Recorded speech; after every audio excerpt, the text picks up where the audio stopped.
loosen up a little. And Aflac. Without it, no insurance is complete.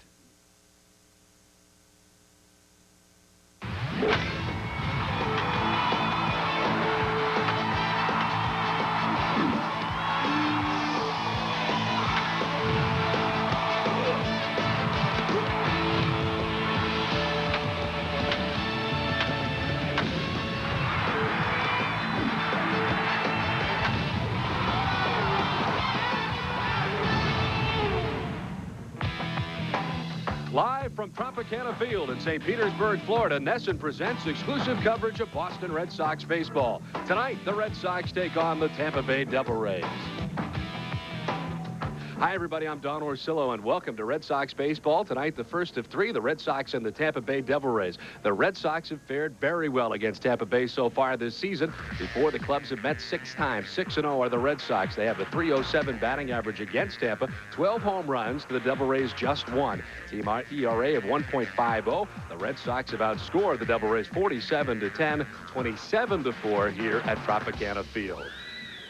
Well, we welcome in Jerry Remy, as always. And Jerry, last time the Red Sox were here, Larry Rothschild was fired. Hal McRae is in. Some things have changed, but the record really has not. Well, they've changed some names, but the results have been basically the same. Now, they've got 2 guys that are having very good years here for the Devil Rays, and the Red Sox have to be very careful with them. And that's Fred McGriff, who's in the top 10 in hitting, and Greg Vaughn has been driving in runs. But everybody else is struggling. Look at some of the changes they made since the Red Sox last faced them. Vinny Castilla no longer with the ball club. Gerald Williams is not playing anymore. They called up Jason Tyner. So you just go around the whole diamond, and they've got some different names. They're trying new things. McRae's got to find out what he's got here with this ball club. He's trying to find the right combination to win games now, but he's also got to look to the future and see what guys he's going to have available to him in the years to come so they can become a winning ball club. These series scare me a little bit. You know, they're playing such bad baseball. The Red Sox are playing well. You come into this place, you've got to stay emotionally high. And one good thing about this series coming up, Pedro will pitch in the game on Thursday. That's important. A big game tonight. These games are just as important as the games against the Yankees. A good pitching matchup. Brian Rekar on the mound tonight for the Tampa Bay Devil Rays. Rekar has struggled a little bit in his last 3 starts, 1-1 with a high earned run average. Against him, Wakefield has been very good, 2-1 with a 2.84 as a starter. We're back with more after this.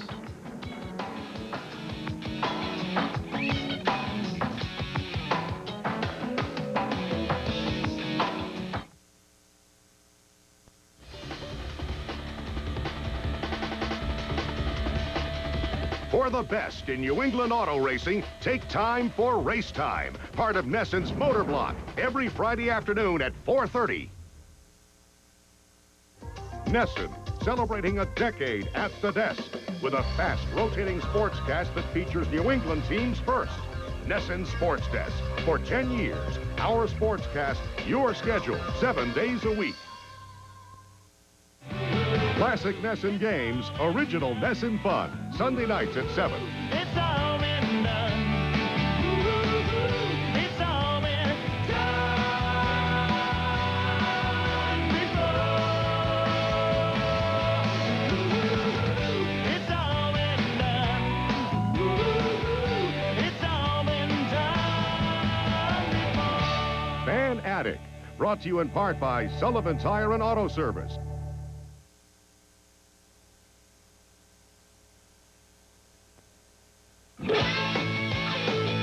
Nesson's exclusive coverage of Boston Red Sox baseball is brought to you in part by Dodge. See the friendly New England Dodge dealer near you.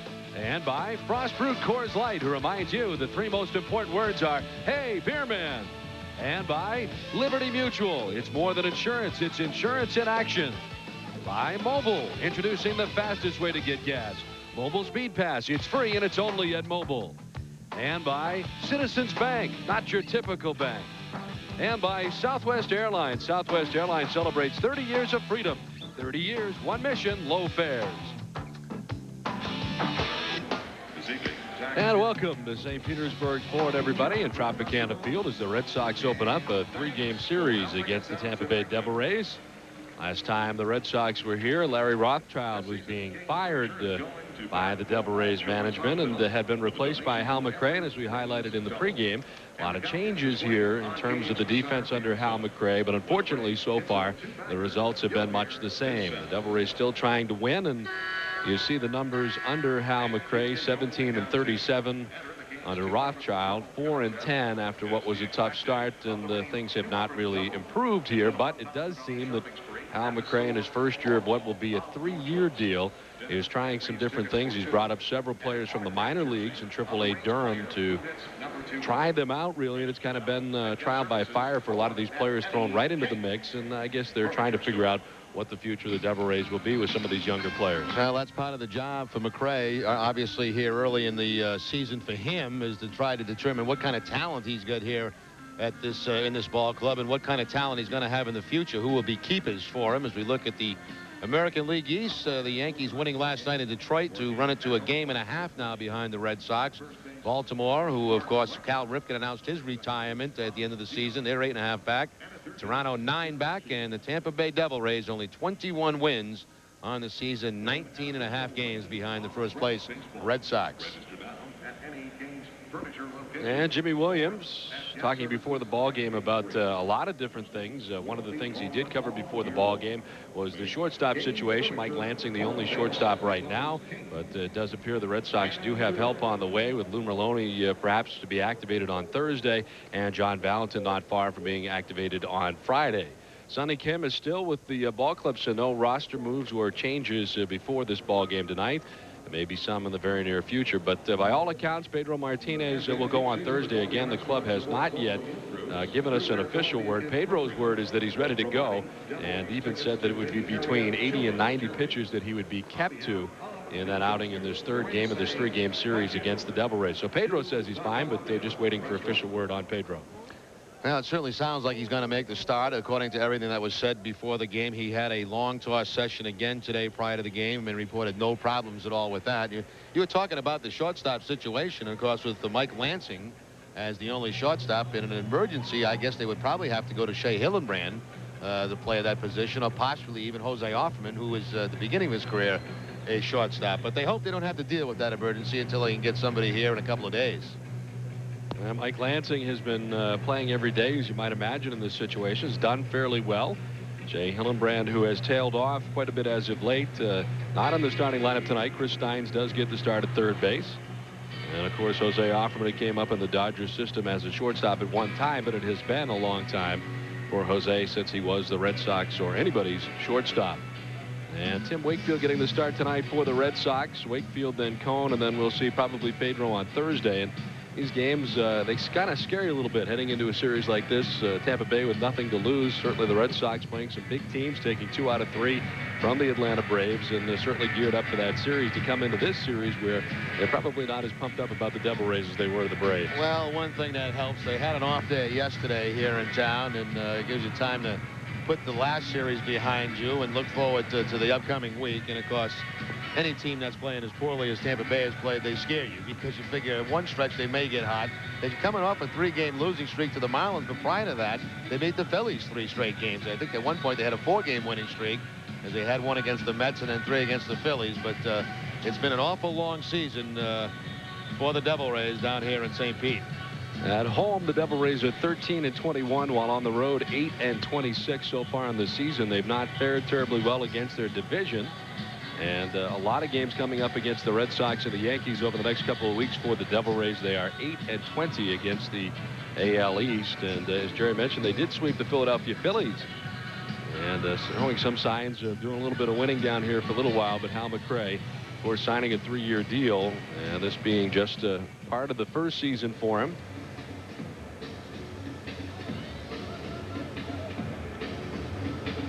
Red Sox did have yesterday off and fresh and ready to go here tonight, but an impressive series against the Atlanta Braves for Jimmy Williams, and a series that Manny Ramirez really was not the story. Other players stepping up in that series. Manny in a bit of a funk as of late. Ramirez 4 for his last 30, 2 for 20, and just 1 for 10 in that series against the Atlanta Braves. But the road trip continues here tonight in Tampa as the Devil Rays take the field. Time now for the starting lineup. First for the visiting Red Sox. Lineup brought to you by Liberty Mutual. Red Sox have Jose Offerman leading off. He'll be at second base. Rod Nixon out at right field, bats second. Carl Everett in center field, bats third. Manny Ramirez back in the familiar DH spot in the cleanup spot. Left fielder Troy O'Leary bats fifth. Brian Daubach at first base, batting sixth. Chris Stimes at third base. He'll bat seventh. Scott Hatterberg does the catching and bats eighth. And as we mentioned, Mike Lansing in at shortstop batting ninth. The Devil Rays are last in the league in defense. They've made 65 errors in 68 games this season, and they've given up a bunch of unearned runs all season long. Tonight it'll be Aubrey Huff at third base, Andy Sheets at shortstop, Damian Rolls at second, and Fred McGriff at first. Left to right will be Ben Grieve, Jason Tyner, and Randy Wynn. Mike DeFelice behind the plate. And on the mound, Brian Rekar. Start number 15. He was 0-7 until his last start against Philadelphia. He won that ball game to give him his first win of the season. The 5.15 ERA against the Red Sox lifetime is 2-3 with a 4.15 ERA. That's in 7 career starts. But his 7-game losing streak coming to an end last time out against the Philadelphia Phillies. Umpiring crew has Rick Reed in behind the plate, Mark Wegner at first base, Laz Diaz at second base, and Tim Sheeta will be the umpire at third tonight.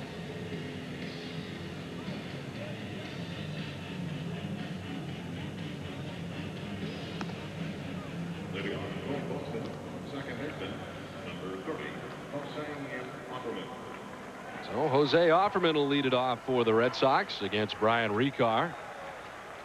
Jerry mentioned a tough season for Rekar, who at one point was 0-7 this year, but he has bettered his record with a win last time out, now 1-7. Offerman hitting at .283 with 4 homers and 18 runs batted in.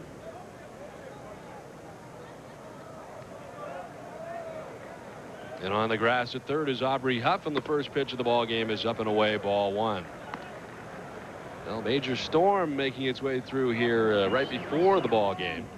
Of course, not affecting us inside the dome here in Tampa Bay, but seems like an everyday occurrence down here in St. Petersburg. Right around 4 o'clock, 5 o'clock, you always seem to get a rain shower down here. The 2-0 to Offerman is inside and high. 3-0 the count. I believe Rick Reed called that last pitch a strike with a very late call. Reed normally tardy with the strike calls, and it is now 3-1. Offerman, Nixon, and Everett featured here in the top of the first inning. That's not going to be a strike, and Jose has earned a walk to begin things here in the top of the first inning.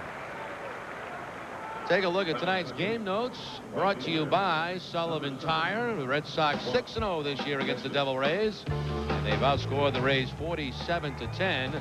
50 home runs allowed. That's the fewest in the American League. The Devil Rays 55 home runs hit. That's the fewest. And the Devil Rays 265 runs scored. The fewest in the major leagues. They're down at the bottom in just about every category, whether it be offensive, pitching wise, and defense. Rod Nixon takes a pitch inside. Nixon at .257. 7 homers and 26 runs driven in. Gets a start in right field tonight.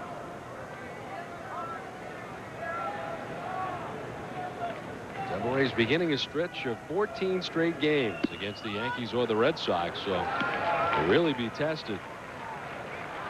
In fact, 15 of their next 18 games are against teams currently over 500.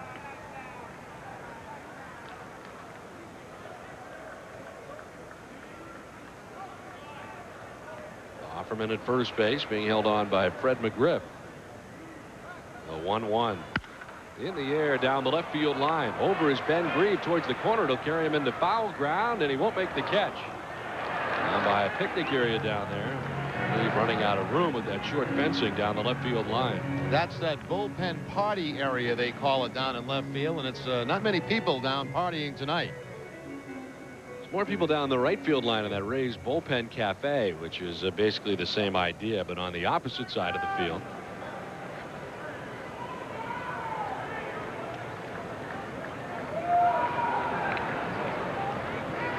Out of 1-2 to Nixon. Offerman at first.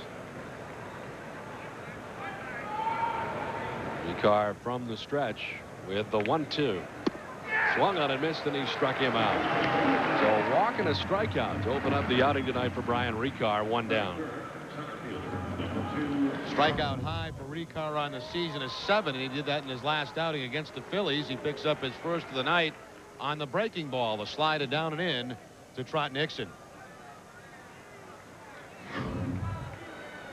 We mentioned all the categories that the Devil Rays are failing in offensively and certainly also defensively. They allowed 6 unearned runs in their last 2 games, 15 unearned runs in their last 10, and they've now allowed 64 in 68 games, which is amazing. They're on pace for 152 unearned runs, which would be an American League record. So they have not had very good defense. They've not had good fit. They really haven't had anything good. Much going on down here in Tampa Bay. Carl Everett from the left side. On the ground towards third. Huff will try to start a double play. On to first. It's not in time. Everett, as always, beating it on down that line, and he's able to beat it out.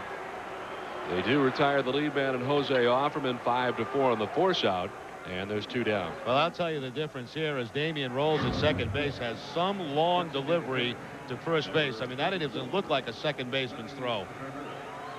That should have been a double play. It's hit hard enough, but watch Damian Rolls come across in that big, long delivery to first base.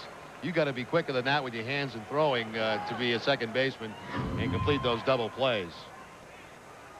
Second base, not his normal position. He was third base, and you can tell by that throwing action that he's got a little work to do around the bag. Been doing some work at second base as of late. Hal McRae has had him in that capacity.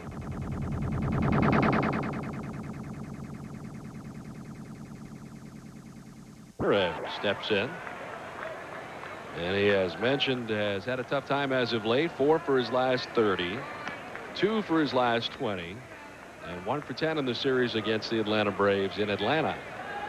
But still, with all of that in mind, totaling the .357 batting average with 21 homers and 66 runs batted in. Brett Boone now leading in RBIs with 74 ahead of Manny Ramirez. Ramirez leading the league in hitting at .357. Ichiro 6 points behind him and moving up fast. Manny leading the league in home runs, 1 more than Alex Rodriguez.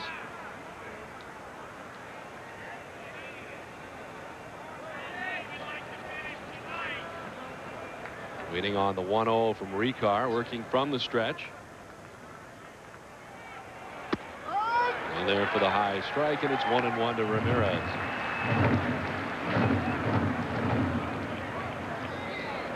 Outfield about as deep as you can play here at the Trop. With Ramirez at the plate, Grieve almost to the warning track, Jason Tyna deep in center, and Randy Wynn very deep in right field.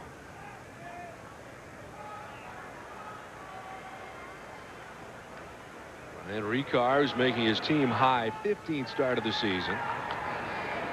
All-time Tampa Bay leader in innings pitch. Deals with a pitch high and inside to Ramirez. And it's 2-1. Leads the franchise 440 and a third innings, 68 starts. And unfortunately for Brian Rekar, he also has the franchise record in losses, 31. As we mentioned last time out, he snapped a career high 7-game losing streak. Ramirez takes that for a strike, and it evens out at 2-2. Ramirez has not had a lot of success against Rekar. 2 for 13 in his career. One of those 2 hits a home run.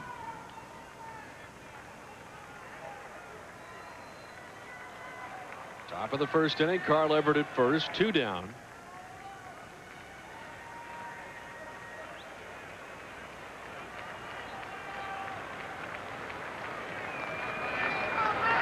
Rekar comes set in the 2-2. Inside, it hits Ramirez. Given first base. Struck with the pitch. And Manny will jog on down to first base. Runners at first and second with 2 down. Troy O'Leary coming up. A little bit of a mild argument with Dee Felice and the home plate umpire Reed, saying that that ball hit the bat.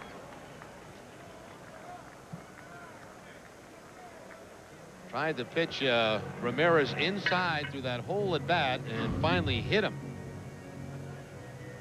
Must have got a piece of the hand. Oh, no, sure. It got him right on that back hand. No bat involved there. And Rick Reed, tonight's home plate umpire. Ramirez at first, Everett at second, 2 down, and it brings up Troy O'Leary, who gets the start in left field tonight. O'Leary chops it down the third baseline. Huff will play it in fair ground. Barehanded. The throw is in time. He got him. Aubrey Huff barehanded, the only shot he had. And he's able to throw across to retire Troy O'Leary. The Red Sox are gone in the first. Tampa Bay Devil Rays coming up.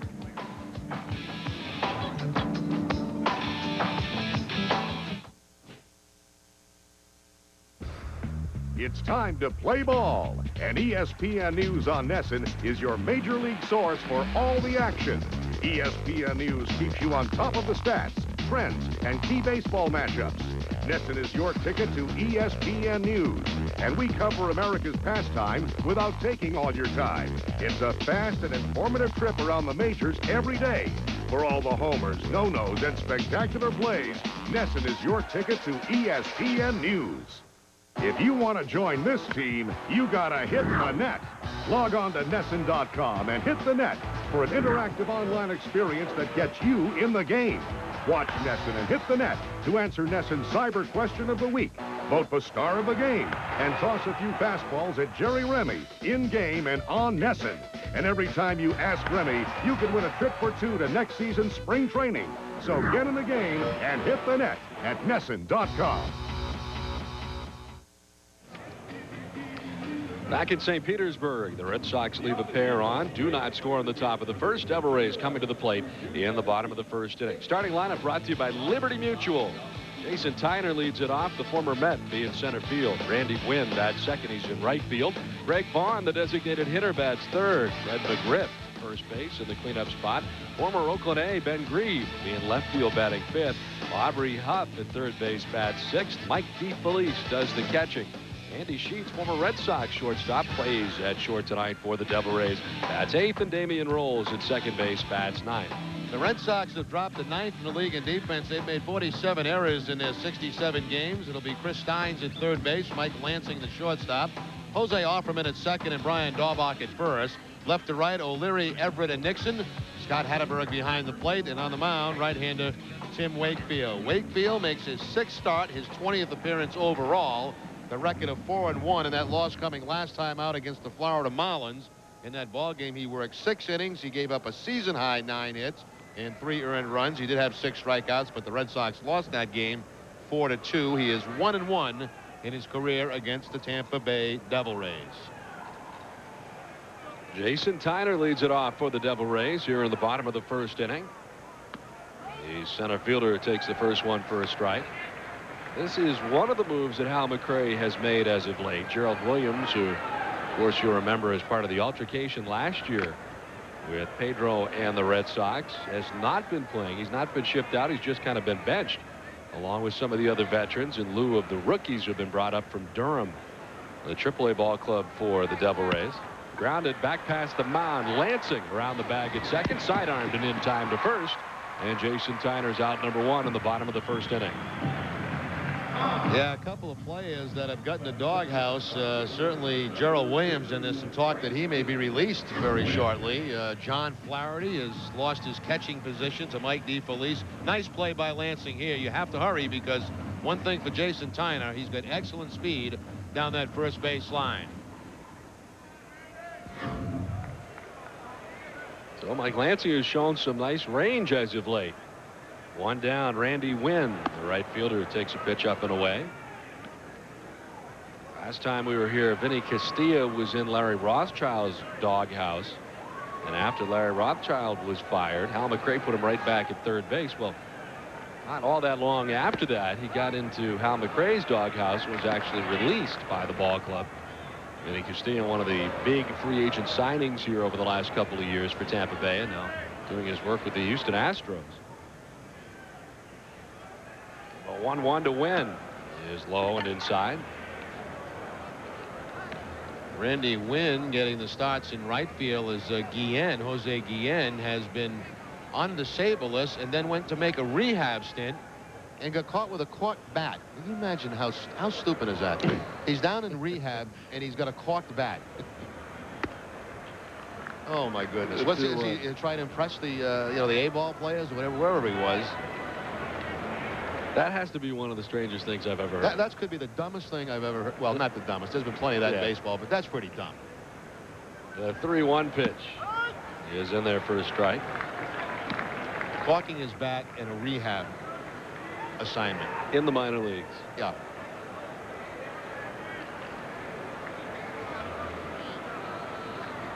The 3-2 to win.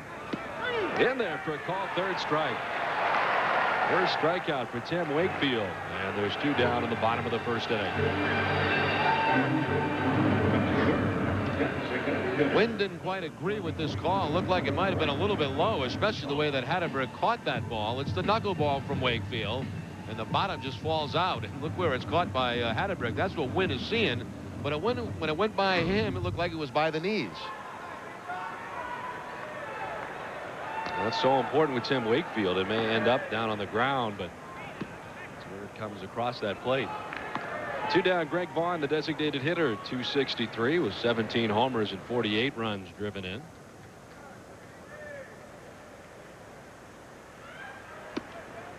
Now, these are the 2 guys that you have to be concerned about in this lineup.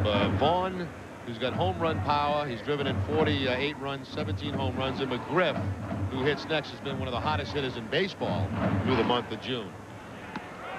Look out. Vaughn back down onto the hip pockets, trying to avoid that pitch from Tim Wakefield. Wakefield falling behind him, 3-0. Greg Vaughn has hit in 11 of his last 12 games and had a 10-game hitting streak end on Saturday as he takes a pitch for a strike.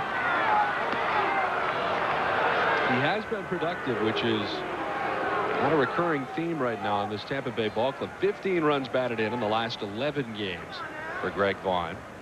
And he's been very good in the month of June. That misses, and he earns the 2-out walk.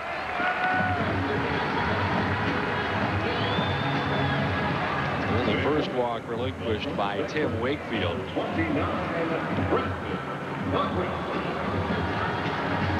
As Jerry mentioned, here comes the other guy you got to be careful of. Fred McGriff, who's put together a good season, totaling a hefty .339 batting average. 13 homers and 43 runs driven in.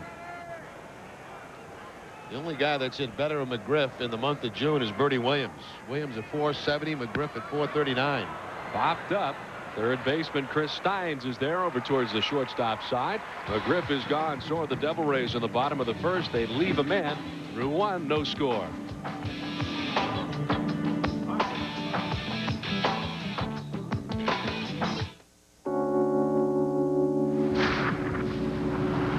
A 4.5-liter V8. 340 horsepower. The Infiniti Q45 is fast, even standing still. The new Q from Infiniti. This summer, enter the realm of the supernatural. No movie has more fun. Hey, kitty! How do you like that little pussy? You want a piece of me? You are the weakest link. Goodbye. Or more action. A scary movie, too. Mother's in here with us, Harris. Mom, will you get out of there, please? You're no fun. This film has not yet been rated. Wednesday, July 4th.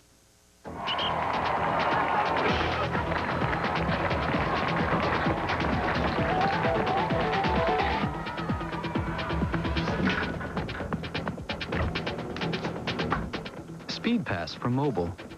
Now you can refuel inside the store, too.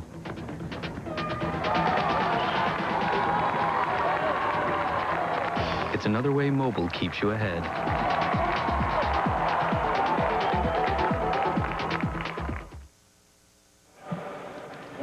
Back in St. Petersburg, no score. Red Sox and Devil Rays after 1. Let's take a look at the batting average leaders around baseball, brought to you by your New England Ford dealers. You see, Manny was still with that slim lead over Ichiro. Juan Gonzalez at 343, Giambi 342, and we talked about Fred McGriff, 339 on the season. In the National League, Luis Gonzalez a couple of points ahead of Rich Aurelia. Albert Pujols is third, Moises Alou fourth, and Larry Walker of Colorado at 346, the top 5 in the senior circuit.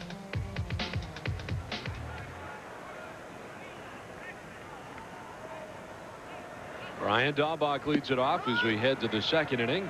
And he receives a first pitch strike from Ryan Rekar. Daubach at 270, 11 homers, and 31 runs driven in. Brian did not play in the final game on Sunday against Atlanta. Red Sox took 2 out of 3 from the Braves. He got a piece of himself on the foul ball that time.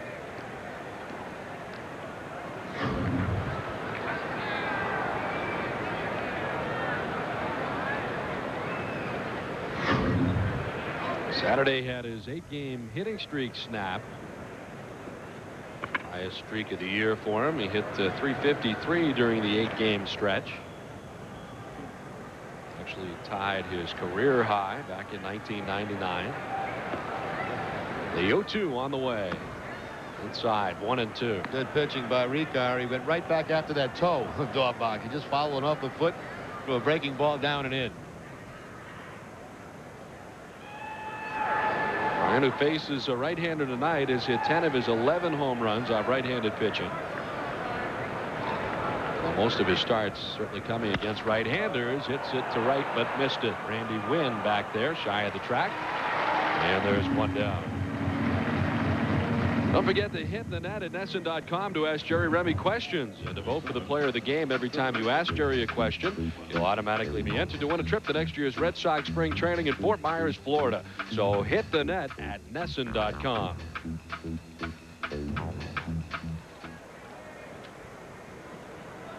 One away, and it brings up Chris Steins, who gets to start at third base tonight. Fouls the first one off the right side. Steins up over 300, currently at 317 with 3 homers and 6 runs batted in. He was 1 for 4 in the final game against the Braves.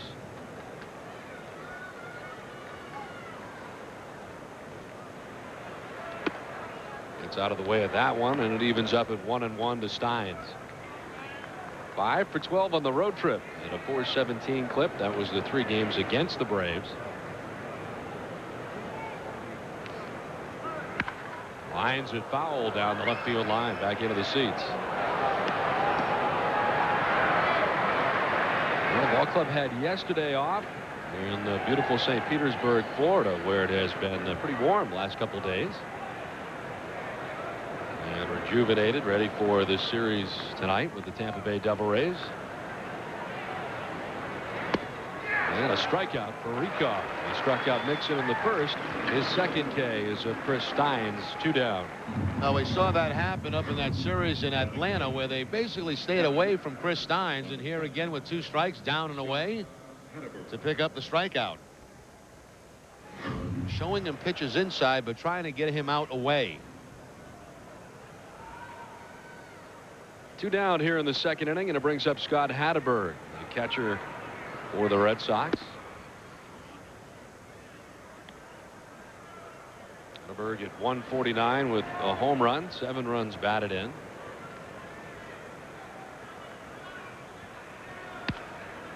Check swing foul off the left side. It's 1-1. And Rekar 1-7 on the season heading into tonight's action. His 15th appearance. 28 years of age. Pretty big, 6'3", 220 pounds. Resides in Lutz, Florida during the offseason. Down the first base line, McGriff will take it alone ahead of the oncoming Hatteberg to retire the side. It's an easy 1-2-3, top of the second for Brian Rekar. Inning and a half done, no score.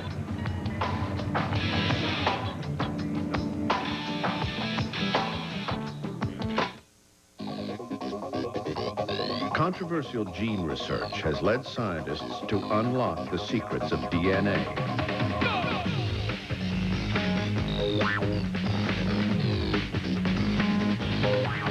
What they discovered is something many of us have suspected all along.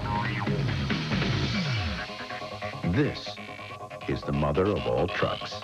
Now get up to $2,000 cash allowance or low APR financing on Dodge Ram. Hey, you. Yeah, I miss you too. It's been a while. Hey, Mom. No, I'll be home soon. Verizon Wireless. Our network covers more towns, more cities, and more places than anybody else's in the country. so you know that just about anywhere your business takes you, you'll stay connected to your biggest fans. Verizon Wireless. Simple, affordable, national. Join in. You ready for a cold one? Yeah.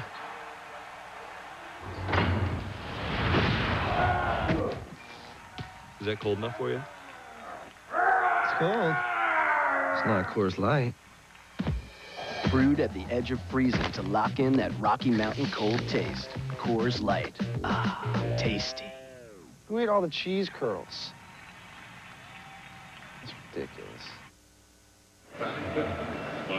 No score as we move to the bottom of the second. We'll see the Boston Red Sox for less with the MasterCard Grand Slam ticket pack. Ticket pack includes 4 Red Sox tickets, 4 single pizzas, and 4 20-ounce Cokes. Call 1-617-262-1915 for details on how to save today.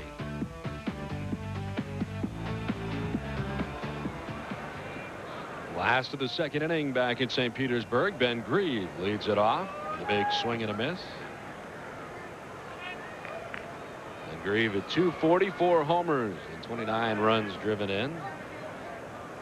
It was 2 for 11 in the weekend series for the Devil Rays. They took on the Florida Marlins in Florida. Ben Grieve is hitting just 159 this month. 7 for 44 after what was a great May. Hit 313 in the month of May. They started the year on a rough note at just 190. So far May's been great. April and June have not been so good for Ben Grieve. So he's coming to the Devil Rays from the Oakland A's. The 0-2 swung on and missed.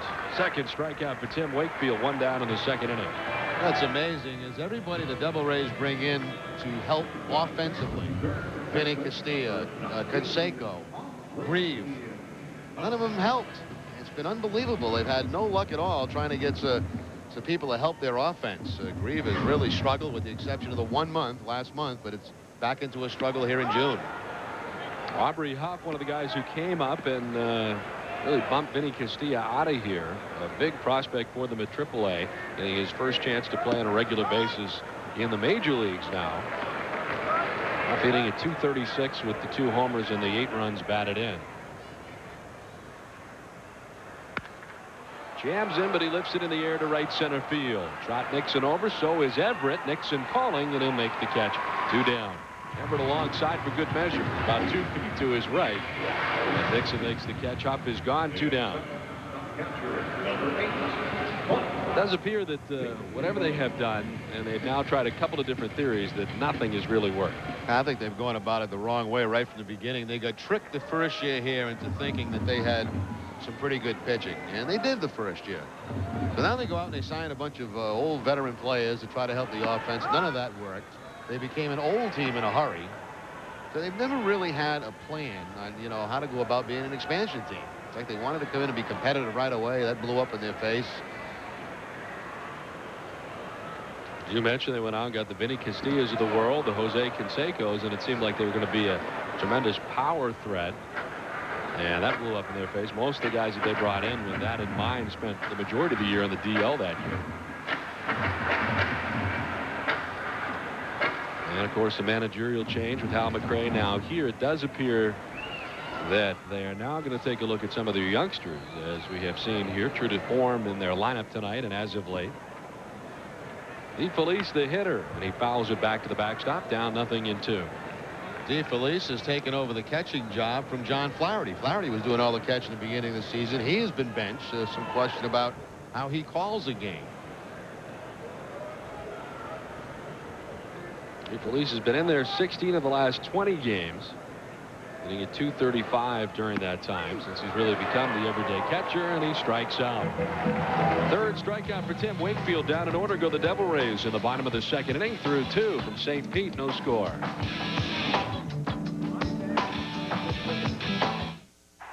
Struck him out. Tuesday through Thursday, The Sox play 3 in the Sunshine State as Nesson cameras go south for a 3-game series with the Devil Rays. When the Sox hit Tampa Bay in April, Manny and company turned the Tropicana into the Thunderdome. Things always seem to heat up between these divisional rivals.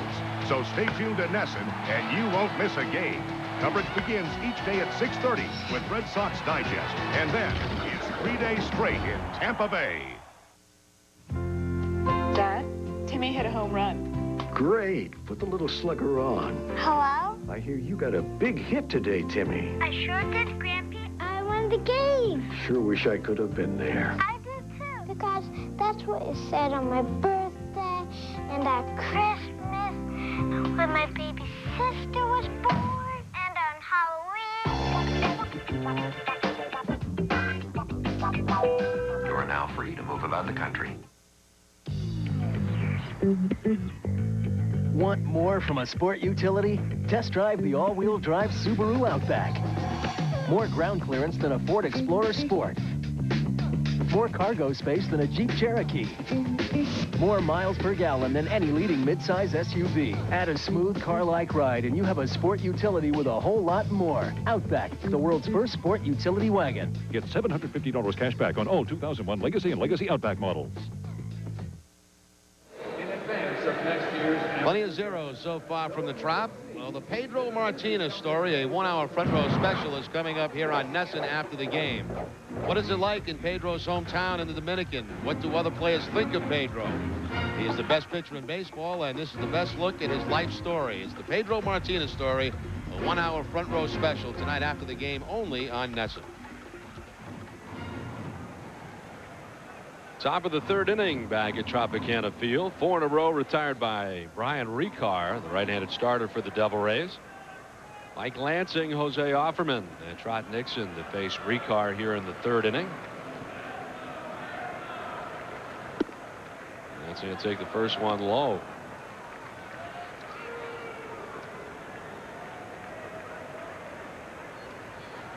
That's a 224 on the season as he fouls it back. 0 for 3 on Sunday and 1 for 10 so far on the road trip. I don't think you can say enough about how good a job he's done at shortstop, filling in since Valentin's been on a disabled list, actually all season long.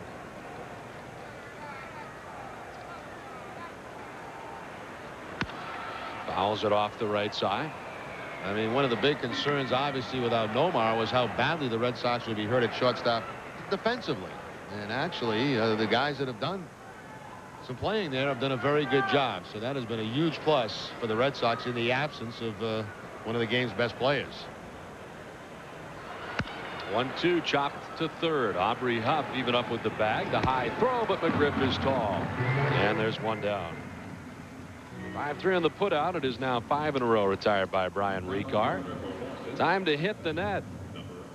Dave Hathaway from Ware, New Hampshire wants to know, Jerry Remy, should you keep the DH or dump the DH? And did you ever DH in your career?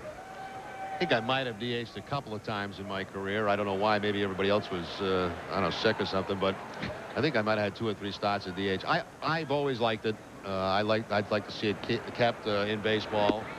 I always felt like, you know, like it's like the quarterback in football. You know, you can't hit him late. You can't do all this stuff to him. Same thing with pitches. You know, there's so few pitches, good pitches in baseball anymore. You got to kind of protect them and save them. I just like the DH. I always have. The only thing I have a problem with is this interleague play when you have to use the 2 set of rules.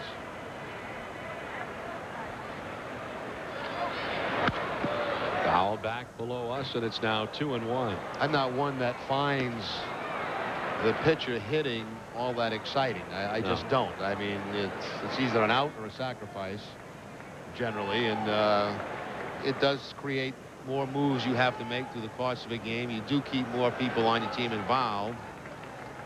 But I've always liked the DH. That's just the way I've always felt. So you're not a baseball purist in that regard? No, I guess not. 3-1 to Offerman. In the air to shallow center field.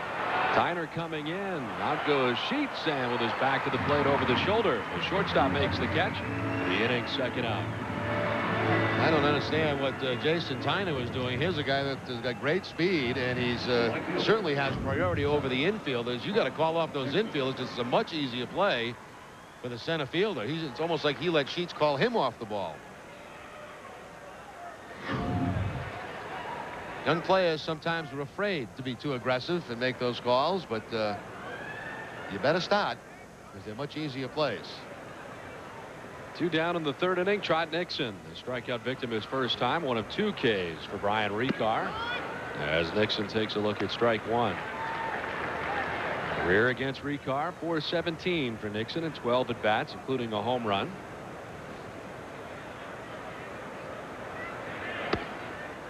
Off the outside edge, and it's 1-1 now to Nixon. This is Brian Rekar, who was a 2nd-round pick of the Rockies in '93 out of Bradley University in Missouri, and came to the Tampa Bay Devil Rays as a selection in '97 expansion draft, 2nd round. It's after he had already reached the major leagues with the Rockies in '95. He was with Colorado '95 through '97. And since then has now spent parts of 3 years not only here in Tampa but also with the AAA Durham Bulls, the Devil Rays AAA club. I think his nickname is Bart Simpson. Does he look a little bit like Bart Simpson? I don't know. That may be a stretch. I think it's in the press guide, if I'm not mistaken. He does, however, list his favorite movie as Dumb and Dumber. His favorite movie. Let's see. There's the dumb look.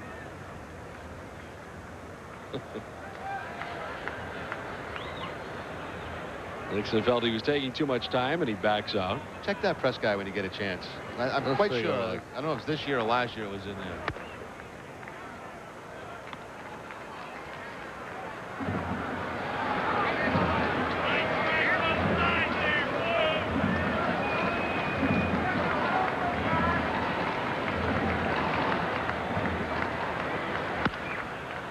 And foul down the 3rd baseline. Full count.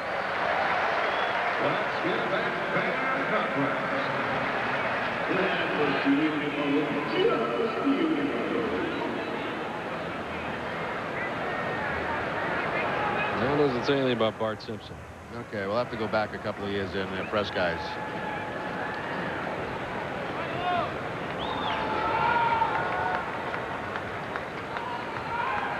Six in a row retired by Rekar. Payoff pitch to Nixon. Check swing. Did he go? An appeal? No. And he's earned the 2nd walk rendered by Brian Rekar tonight. A 2-out walk. Nixon's aboard. Number 2, Carl Everett. So 2 down. Nixon at first, and brings up Carl Everett. Reached on a fielder's choice in the 1st inning. See Carl's numbers decidedly different in terms of average, much the same in home runs so far in the year, but friendly Fenway, .362 batting average for Carl, just .212 away from Fenway Park so far this year.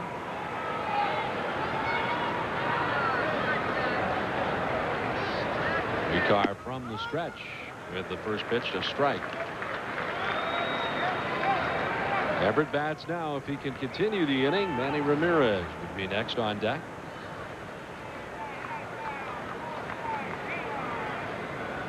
Off goes Nixon. The pitch dropped by Mike DeFelice, and Nixon has a theft of 2nd base as he jumps up into scoring position with 2 down. Nixon picks up his 4th steal of the season. Picked a good pitch to go on. It was an off-speed pitch, a changeup from Rekar, and the ball bouncing in the dirt. DeFelice has thrown out 33% of runners, but never could get a handle on that pitch. Nixon gets himself in a scoring position with 2 outs, standing up. Now the 1-1 to Everett. Foul back to the backstop, 1-2.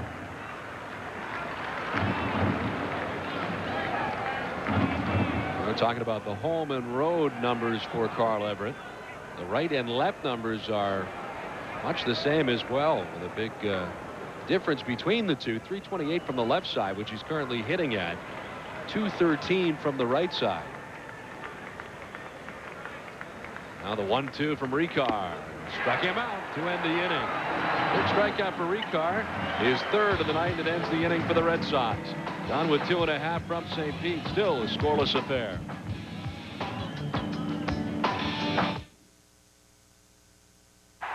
Struck him out. Tuesday through Thursday, the Sox play 3 in the Sunshine State as Nesson cameras go south for a 3-game series with the Devil Rays.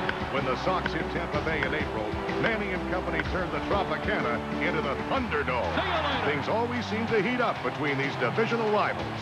So stay tuned to Nesson, and you won't miss a game. Coverage begins each day at 6:30 with Red Sox Digest, and then it's 3 days straight in Tampa Bay. It's time to play ball, and ESPN News on Nesson is your major league source for all the action. ESPN News keeps you on top of the stats, trends, and key baseball matchups. Nesson is your ticket to ESPN News, and we cover America's pastime without taking all your time. It's a fast and informative trip around the majors every day. For all the homers, no-nos, and spectacular plays, Nesson is your ticket to ESPN News.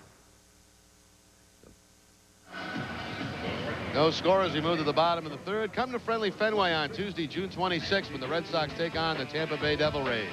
All fans entering the park receive a highly collectible 100th anniversary commemorative pin, courtesy of Coca-Cola. This pin is the 4th in a series of 6 to be given away throughout the season. Tickets are available by calling 617-4824-SOX or by logging on to redsox.com. Andy Sheets leads it off as we head now to the last of the third inning. Tim Wakefield has retired 4 in a row. The Red Sox middle infielder. In the big leagues, not only with the Red Sox, but with the California Angels at one point when they were the California Angels. An LSU product for the College World Series club from LSU, one of many.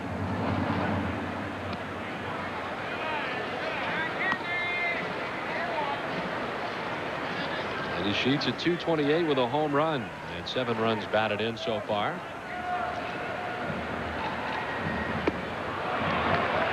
It's up at 2-2. Tim Wakefield has struck out 3 through the first 2 innings. He has walked 1 and so far has not yet rendered a hit.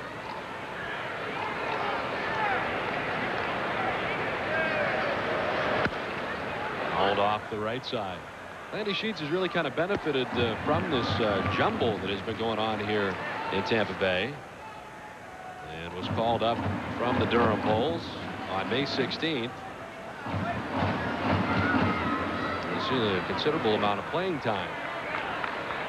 Now, Felix Martinez had been on the disabled list with a bad knee. Left knee tendonitis, missed 16 games. So Sheets got an opportunity to play. And with Martinez back active now, Sheets continues to get starts at shortstop. He struggles, 7 for his last 47. Not as bad as Felix Martinez, 3 for his last 31. And over the last 18 games, his average has severely dropped. On down to first goes Andy Sheets, second man to reach here for the Devil Rays in the ball game, and first time they've had the lead man aboard to begin an inning.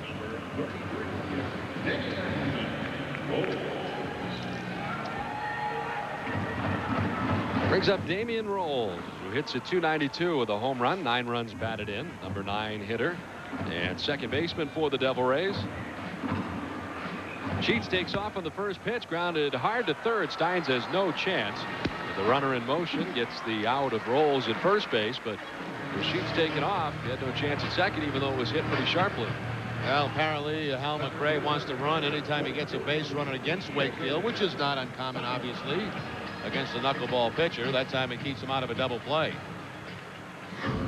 Damian Rolls, who missed all of last season with a right shoulder operation, hits it right at Chris Steins, and Sheets in the second base in scoring position on the force out. 23-year-old Jason Tyner now bats as it misses low. And originally a Mets product. First round pick, 21st overall by the Mets. Had great numbers in AAA Durham before the call-up. He's out of Texas A&M, where he's a 3-time All-American. Grab the corner, 1-1. Set some records at Texas A&M for hits, surpassing the all-time mark formerly set by Yankees left fielder now Chuck Knobloch, went to Texas A&M. Tyner lines it foul down the left field line.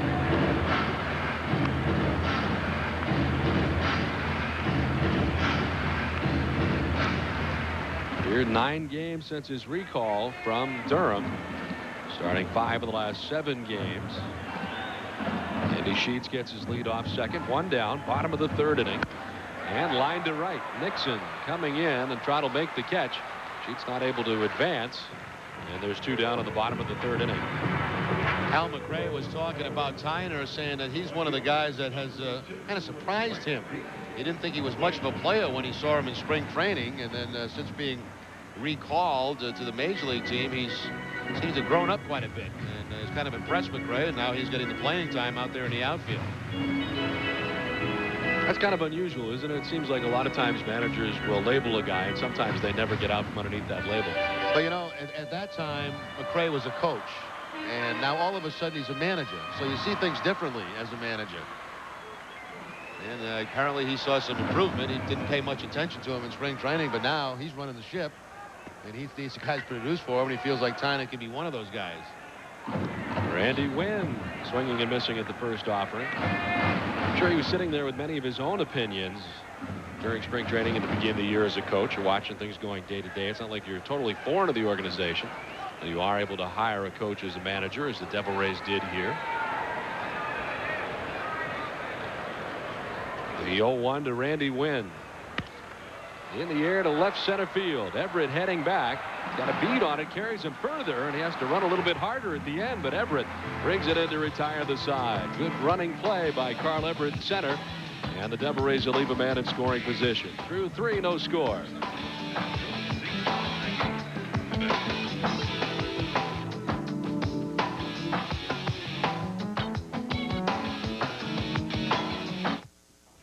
Before you watch the game, you got to know the score. So tune in a half hour before game time for Red Sox Digest and stock up on stats, pregame interviews, and analysis. This season, Digest delivers a new set and new interactive technology. Log on to Nesson.com and hit the net so you can ask Remy, vote for star of the game, and more. From high above Fenway or from our state-of-the-art new studio, get ready for the game with Red Sox Digest. Relive 1986 and catch the spirit. The Pats played on Super Sunday. Johnny Most. The Celtics had a banner year, and the Sox had champagne chillin' in Shea Stadium. Relive 1986 and catch the spirit when Boston was the hub of the universe and New England ruled the sports world. Not every team was a winner, but every fan was. Catch the spirit in July on Nesson. All zeros through the first 3 between the Red Sox and the Devil Rays. Time now for our Aflac trivia question.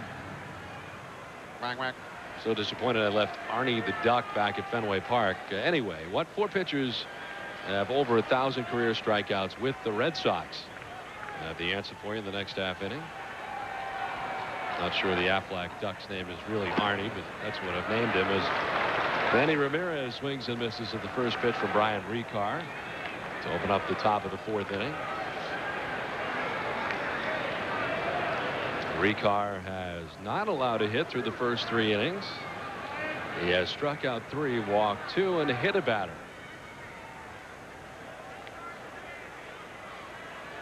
Ramirez was the batter that he hit in the first inning, and he takes that pitch a little bit high, and it's 1-1. It's the Devil Rays, and that's in 6 games so far this season. A .455 batting average against Tampa Bay. A lot of the Red Sox hitters have done quite well against Tampa Bay. Outside and low, and the count now 2-1 to Ramirez.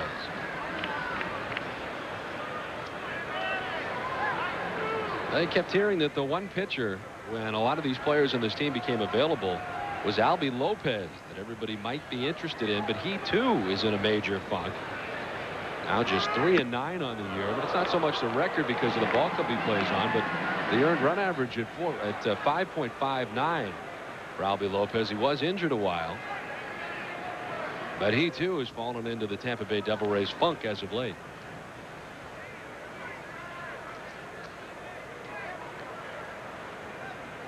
3-1 to Ramirez.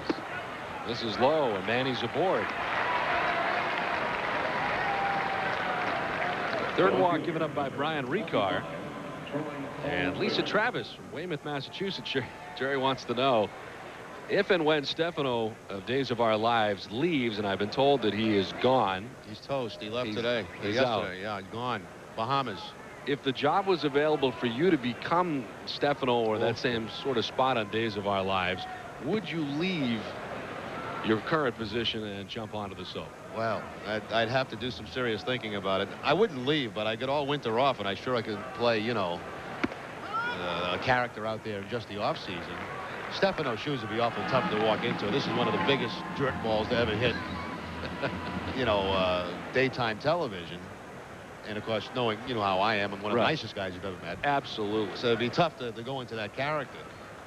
It would be a big stretch. He's gone, though. He left a mess behind, too, I'll tell you. But he actually had some contract squabbles, so they've written him off the show for a while. He's supposed to be in the Bahamas. He'll show up again. I know he'll be back. So that's how you die on one of those shows, is your contract's up and then you're dead. He's been dead about 5 times, and he keeps coming back. So I hope he does come back. You're a Stefano guy. You enjoy Stefano. Yeah, I love him. He's one of the best villains in daytime soaps. Troy O'Leary grounded out to third his first time. It's out of the way of that one. Trying for second is Ramirez, and DeFelice has no chance. Manny going in head first and gets there successfully as that one went up the third base line, and DeFelice had no chance. Into scoring position is Ramirez. It's a pretty easy one for Manny to read. When it bounces away from DeFelice, it bounces up that third baseline, and of course that's one that Ramirez can get a good look at. It almost surprised DeFelice that Ramirez took off, and that little hesitation may have cost him. So Manny at second base, nobody out, and O'Leary waiting on the 1-2 that is low again, and DeFelice trouble with it, but doesn't quite get as far away from him this time as it did last time. And he's had enough of those balls in the dirt as he heads out to talk to Brian Rekar.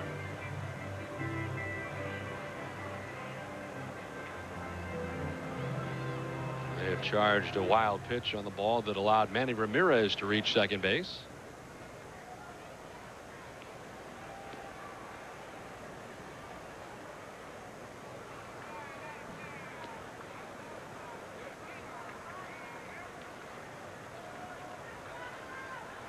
Nobody out, top of the fourth inning.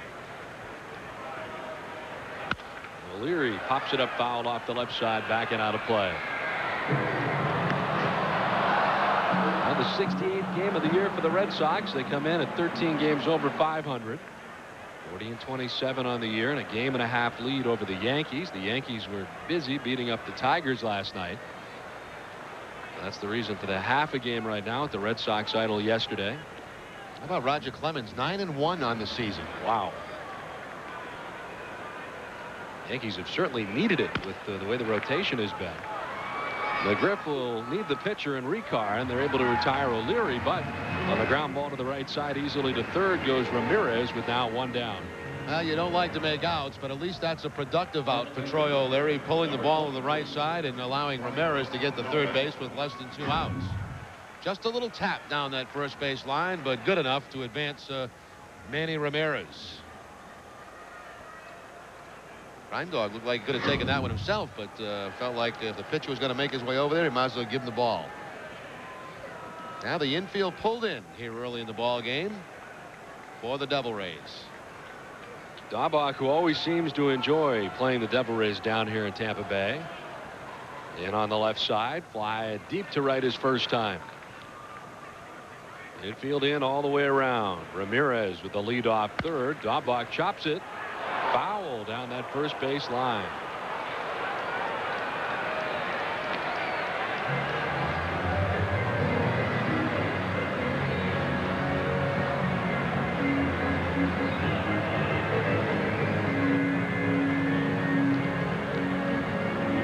Wasn't too long ago where Brian Daubach was target practice for these Tampa Bay Devil Rays last season. That famous Pedro Martinez, Gerald Wilson game. Felt like Daubach took a cheap shot in the pile, and they just kept throwing at him, and they just kept missing him. How many of those guys are left on this ball club? Roberto Hernandez was the pitcher that followed him all the way around the infield, is now gone with the Kansas City Royals. Biggest instigator of that game, perhaps, after the Gerald Williams situation. Of course, Gerald is still around here on this ball club, although not in the lineup tonight, and it hasn't been recently.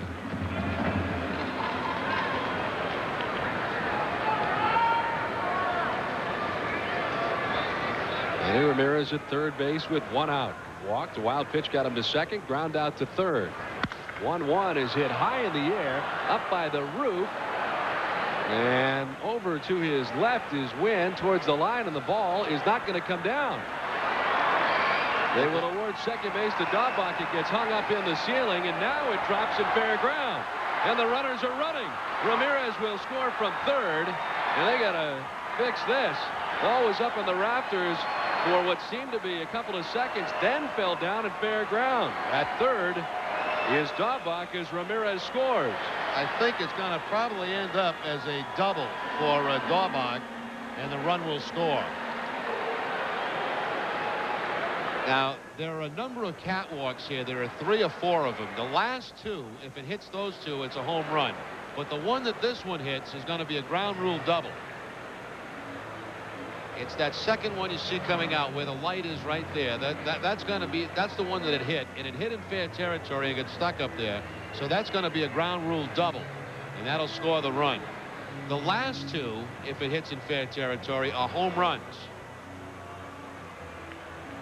Well, that was a high fly ball up by the roof, and ends up getting a piece of that catwalk.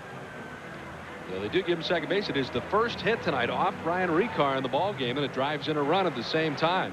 32nd RBI for Brian Daubach, his 11th double of the year. And it'll bring up Chris Steins, who struck out his first time in the second inning. That happens, it seems like, a lot here in Tampa Bay. Yeah, it's not that high. See, this roof is really not that high. The roof is high, but not where the catwalks are. We should ask Cat Castiglione to walk the catwalk. Kayak around it. Lack of water, but he probably could do it. Remember, Manny Ramirez hit that last ring out there at center field with a home run here earlier this season. In our first visit here to Tampa Bay of the year. It always seems like it's hitting stuff here.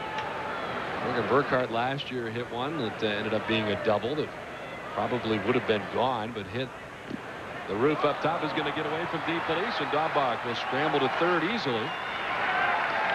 Rekar with another wild pitch. Well, that's a big break there with the wild pitch. That gets another Red Sox runner to the third base with less than 2 outs, and once again they'll have to pull in the infield. Tried to block it, but deflects off to his right, and Daubach advances 1 base. Yeah, there's a lot of junk up there, a lot of catwalks, a lot of wires, and just a lot of junk. Stuff. You got speakers, but they're more around that first ring and then the last ring. 1-1 to Steins with the infield brought in, is in there for a strike.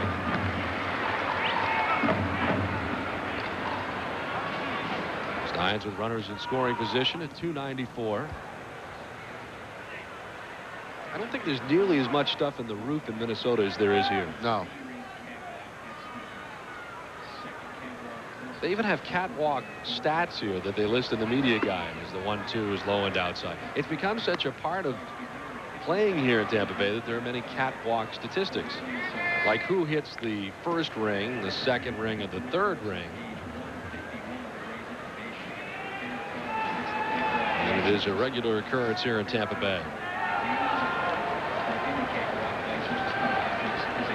They're now giving us a series of catwalk stats. 2-2, swung on and missed. Stein strikes out. 4th strikeout victim of the night for Brian Rekar. 2 down. A big strikeout, obviously, with the man at third base. Now with 2 outs, the infield can move back. They challenge Steins with the fastball. Once again, they set up away. So that's twice now tonight with the strikeout. Both times the pitch away from Steins. Well, Steins down by way of the K on 2 occasions. Scott Hatteberg grounded out to first base his first time. Daubach with his lead off third as Hatteberg takes a pitch up and away.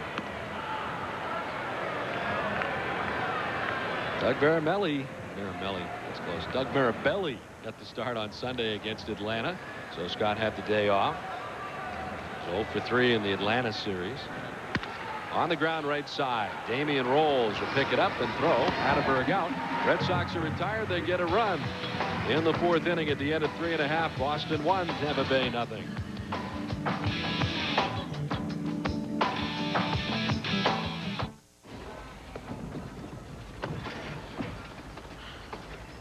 Relax, we got supplemental insurance.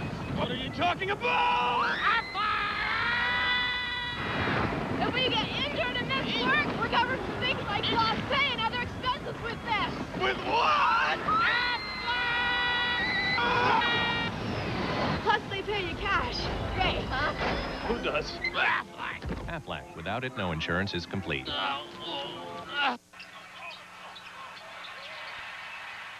You ready for a cold one? Yeah.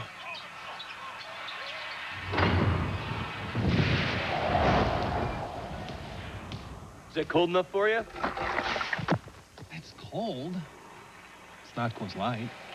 Brewed at the edge of freezing to lock in that Rocky Mountain cold taste. Coors Light. Ah, tasty. Thank you.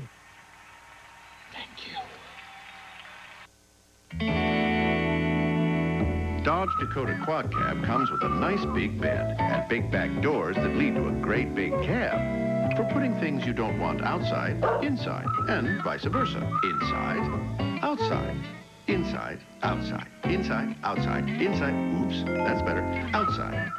Dodge Dakota Quad Cab. Big room, big doors, a big difference.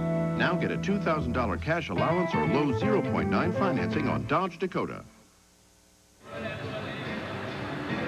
3.5 done from Tampa Bay. The Red Sox, the first to draw blood as they get a run in the 4th and lead it 1-0. Time now for our Aflac trivia question answer. What 4 pitchers have over 1,000 career strikeouts with the Red Sox? And our answers: Young, Tion, Hurst, and Clemens. The answer. Of course, that's Big Cy. We always have Cy worked into a lot of our questions. Been a while, Paul Carroll, but he works him in there. It has been over a month and a half. I don't think it's been quite that long. Truck tells us that it has been over a month and a half since we've had Cy Young as an answer, which I don't believe. Greg Vaughn, Fred McGriff, Ben Grieve to bat in the inning, now trailing by a run. We were told in between innings as we looked into this catwalk situation a little further that it is the 11th time this year that a fair ball has gone off one of the rings up there in the catwalk. That seems like a lot of times, especially we're just June the 19th.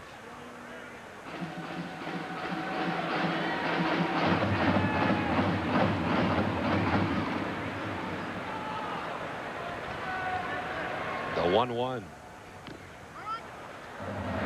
In there for a strike. Wanted to grab the bat. 1-2 the count. Tim Wakefield has struck out 3 through the first 3 innings. He has walked 2. And so far has not relinquished a hit as he works here into the 4th inning.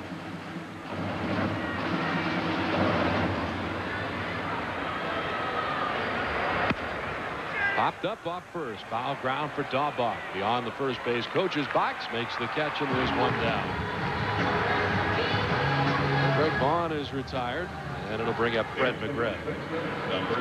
Vaughn, of course, leading the team in home runs. He had 28 last year. The only 2 teams he didn't homer against were the Red Sox and the Blue Jays. There comes 37-year-old Fred McGriff.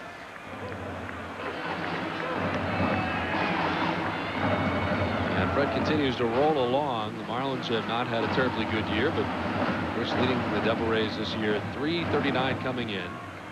A 333 hitter against the Red Sox. A lot of that as a member of the Toronto Blue Jays for Fred McGriff. And a 364 career hitter coming into tonight's game against Wakefield. So at 439 this month, to give you another batting average as he fouls it back to the backstop.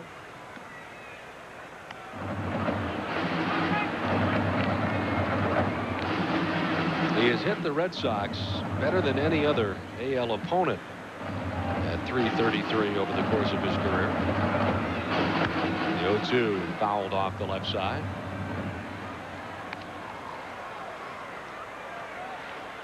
May 8th, he hit a home run off Baltimore's Jose Mercedes to give him a home run off 300 different pitchers in his career, making him the 6th player in Major League history to homer off that many pitchers. Mark McGwire, Eddie Murray, Hank Aaron, Barry Bonds, Reggie Jackson, the others. Some elite company. Not this time. Strikes out, and it's strikeout number 4 for Tim Wakefield. 2 down in the 4th inning.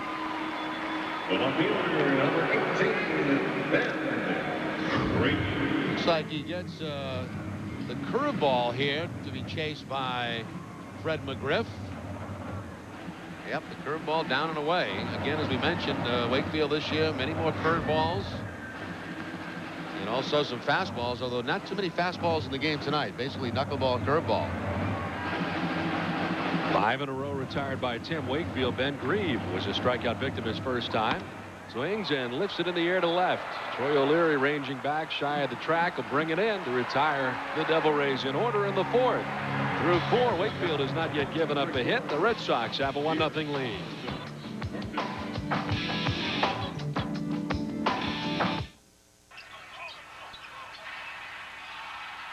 You ready for a cold one? Yeah.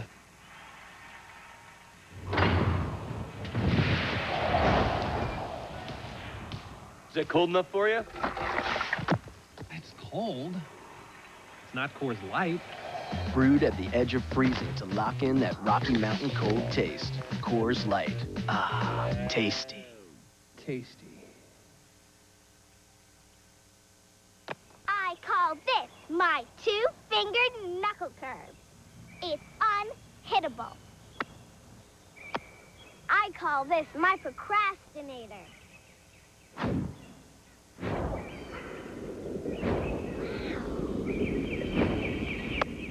Awesome!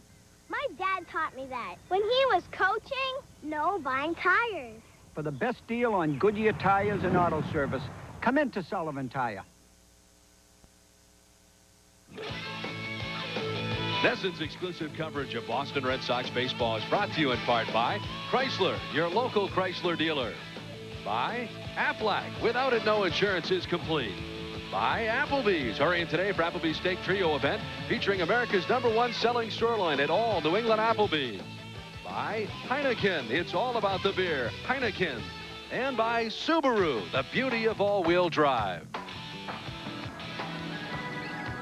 Back in beautiful St. Petersburg, Florida, the home of the Devil Rays, Tropicana Field. Well, the Red Sox have a 1-0 lead. It's on the benefit of a catwalk ground rule double for Brian Daubach, who skies it to the roof. With Manny Ramirez standing at third base, didn't come down right away. Then it falls down. A fair ground, grabbing the attention of Randy Wynn, but already ruled a ground rule double. Ramirez comes across. Some discussion about it, but the Red Sox have the 1-0 advantage. Daubach picks up his 32nd RBI of the year. Manny Ramirez a walk and a run. Greg Vaughn and Andy Sheets have each walked, but so far no hits. Relinquished by Tim Wakefield through 4. Mike Lansing leads it off. Fly ball down the right field line towards the line, and it falls foul. Damian Rolls coming from second base and Randy Wynn from right. But it lands harmlessly, and Lansing will get another chance.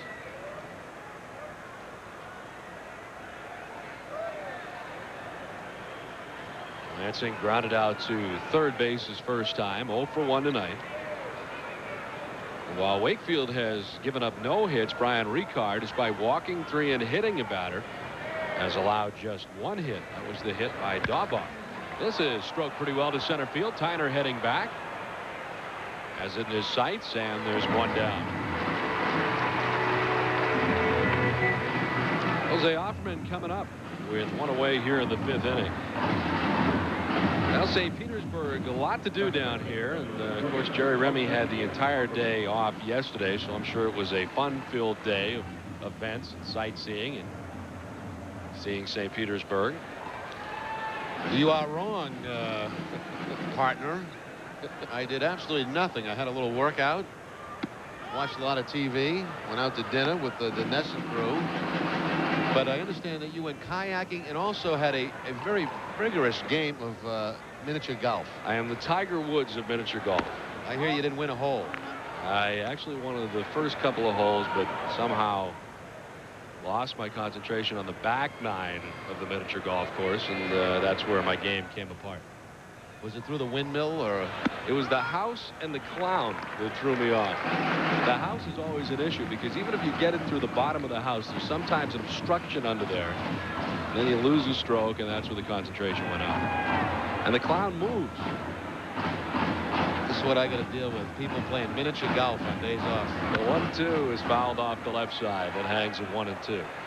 It's like you don't take it as a serious sport like I do. Don't let the clowns get in the way of the game. It's still very serious.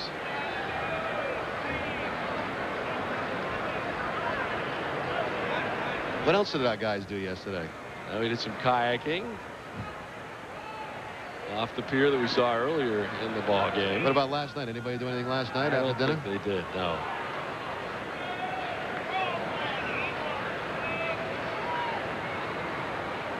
I'm working with a very young crew now, so kind of like on my own. I don't get out very much with this group, and quite honestly, the things they do, I have absolutely no interest in. The 2-2 to Offerman is on the ground. McGriff has it go in and out of his glove. He'll need Rekar, who's there, and they retire Offerman. Well, McGriff hung with it, got some help from his pitcher who covered, and they retire Offerman 3-1, 2 down.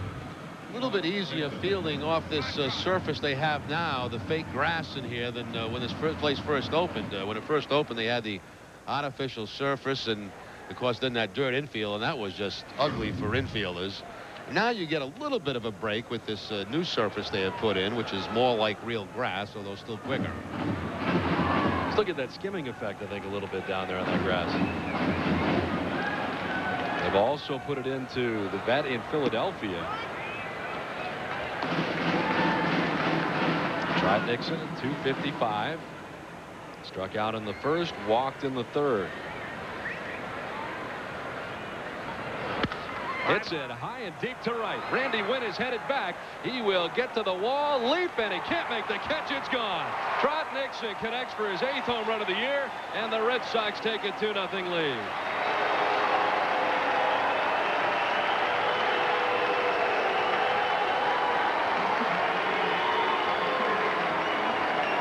Now Nixon got a hanging breaking ball that time from Rekar right over the heart of the plate, and good hitters generally not going to miss this pitch. You see DeFelice is set up outside, but that ball ends up down and in right into the power of Trot Nixon, and about 2 rows back for the home run. Nixon kills Rekar. 455 coming into the game. That's the 2nd home run in his career he's hit off Rekar. Comes with 2 down here in the top of the 5th inning. Now Carl Everett is 0 for 2. Reached on a fielder's choice in the first, struck out in the third.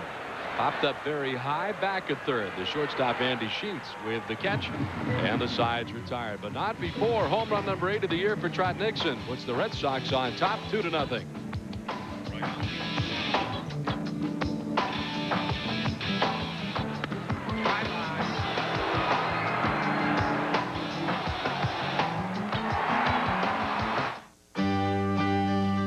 Liberty Mutual Insurance.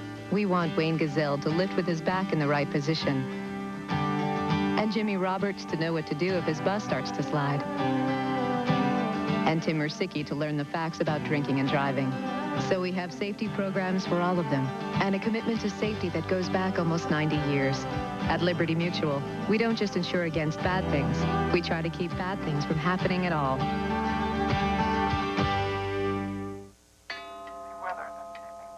Having fun yet? Well, we got your fun at Dave & Buster's. Enjoy lunch or dinner in our grand dining rooms, a quiet oasis where the fun is in the dining. Plus amazing simulators, games of skill, and winners at every one. Come see us. We're waiting on you. Dave & Buster's. Big time fun! Controversial gene research has led scientists to unlock the secrets of DNA.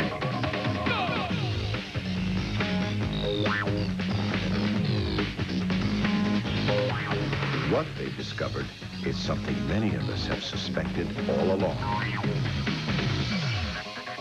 This is the mother of all trucks. Now get up to $2,000 cash allowance or low APR financing on Dodge Ram. Get ready for the last of the 5th inning from Tampa Bay. 2-0. Red Sox on top. Time now for the Heineken What's on Tap. Back here at Tampa Bay tomorrow and Thursday. We'll begin at 6:30 with Red Sox Digest. Then over the weekend, the Red Sox and the Blue Jays. Fox 25, 7, 5, and 1 the game times at Fenway. Then the Devil Rays will be coming to Fenway Park Monday through Thursday right here on NESN. Aubrey Huff starts it off in the 5th. Tim Wakefield has retired the last 6 Tampa Bay Devil Rays in a row. And is ahead of Huff, 0 in 2. I'd like to wish a happy 50th anniversary to Viv and John Mello of North Dartmouth, Mass. From Jan, Brad, and Mickey, who are at the ball game here tonight. Happy 50th. The 0-2 grounded softly down the first base line. Daubach will take it himself with Wakefield standing right around the bag. Almost had a collision there, but Daubach able to make the put out on Aubrey Huff, and there's one away in the 5th. Almost like a drag bunt down that first base line. Daubach will make the play off the turf and take it himself as Wakefield goes by the bag.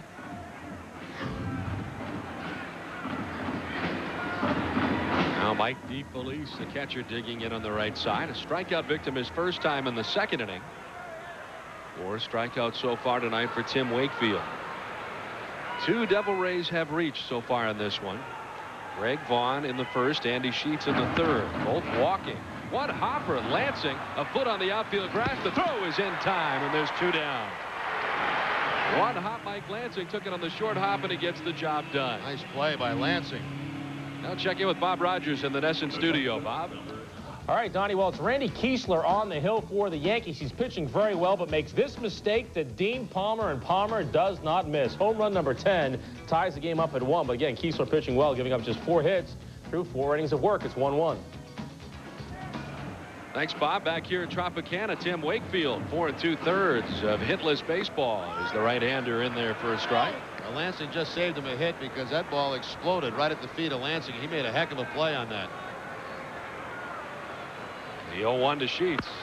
Line well to left. O'Leary on the run. Troy is going to make the running catch towards the line. Troy O'Leary had a long way to go, and he makes the catch. Tim Wakefield is not allowed to hit through the first 5 innings. Red Sox at the end of 5 on top, 2-0.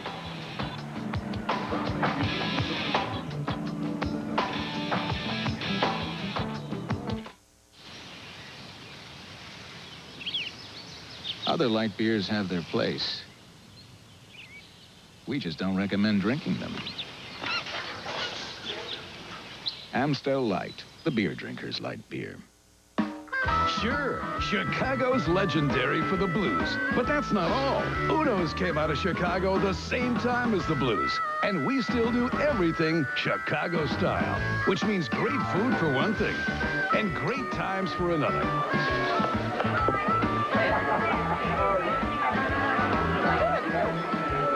Uno's Chicago Bar and Grill. It's a Chicago legend with the best food around.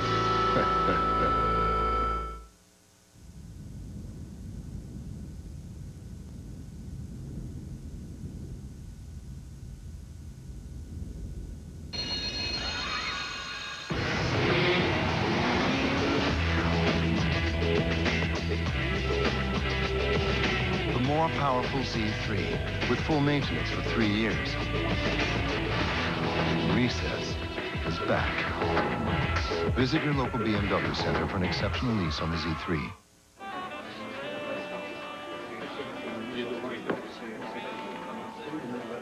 Think of it as a light beer that's not in touch with its feminine side. Amstel Light, the beer drinker's light beer. Red Sox have a 2-0 lead through 5 innings. Will catch the Spirit in July. The Spirit of '86, a 1-hour front row special premiering Sunday, July 1st on NESN. The Pats played on Super Sunday. The Celtics had a banner year, and the Sox had champagne chilling in Shea Stadium.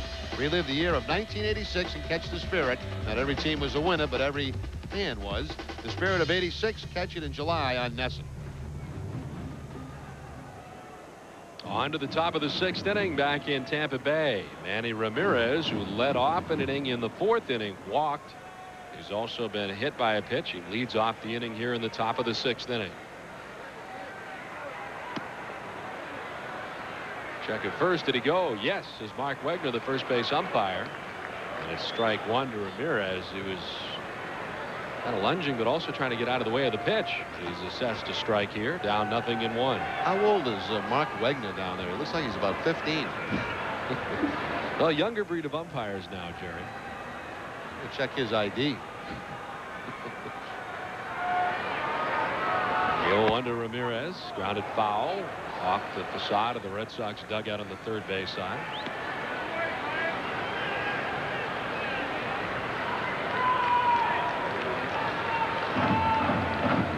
An official at bat for Manny tonight, being struck by a pitch and has walked. He'll be followed by Troy O'Leary and Brian Daubach here in the 6th inning. 0-2 in the dirt.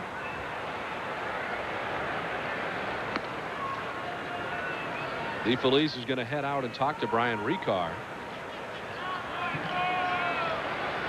Now, Cat Castiglione went kayaking again today, right? Yeah, but he went somewhere else other than we did. Yeah. And he said that he kayaked right over a manatee. Correct. Last time he had a manatee come up right to the boat, which I think at the time he thought was a shark, which sent Joe into a bit of a tizzy. But this time he knew what it was. It was a manatee, and he just cruised up over the top of the manatee. Strike 3 to Ramirez. That's strikeout number 5 for Brian Rekar. First time he's gotten Manny, and there's one away in the 6th. Well, they went inside early in the count with Ramirez, tried to bury him inside, then back to the outside corner to pick up the strikeout. That's the first pitch away from Ramirez all night long. Everything else had been inside. One away, and it brings up Troy O'Leary, who has grounded out twice. Troy out after the first pitch, fouls it down the third baseline. Now, Joe is more of a professional kayaker than what we do here at Nesson. Those of us who kayak at Nesson are we're local St. Pete guys. Joe goes to St. Peter's, or not to St. Peter's, to Clearwater, which I guess is about 45 minutes away, for the real kayaking. If you're a professional kayaker, that's where you go, and that's where Joe goes. O'Leary down 0-2. He goes with a manatee on. But you got to be careful of those manatees. There's a law against you know, being around those things. You know Joe, he has no fear. Joe has no fear. The 0-2. Swung on and missed. Climbed the ladder on O'Leary, and it's back-to-back Ks for Rekar, 2 down. Well, this is a backup pretty good performance from Rekar after picking up his first win last time out against Philadelphia. He's pitching well tonight. Fastball upstairs against O'Leary to pick up the strikeout. He's only given up the 2 runs, but of course his teammates have not been able to do anything at all with Wakefield. His pitch count markedly different than the pitch count of Tim Wakefield. This will be his 87th pitch of his outing. Swung on and missed by Daubach. Tim Wakefield, who is not allowed to hit through the first 5 innings and has now retired 9 Tampa Bay Devil Rays in a row, has thrown 57 pitches. So he's in great shape at this point in the ball game.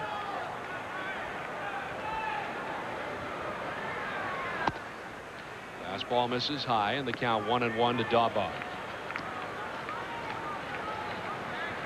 Brian responsible for the Red Sox first run on his double that hit the catwalk in right. They scored Ramirez. Trot Nixon homered in the next inning, a solo shot.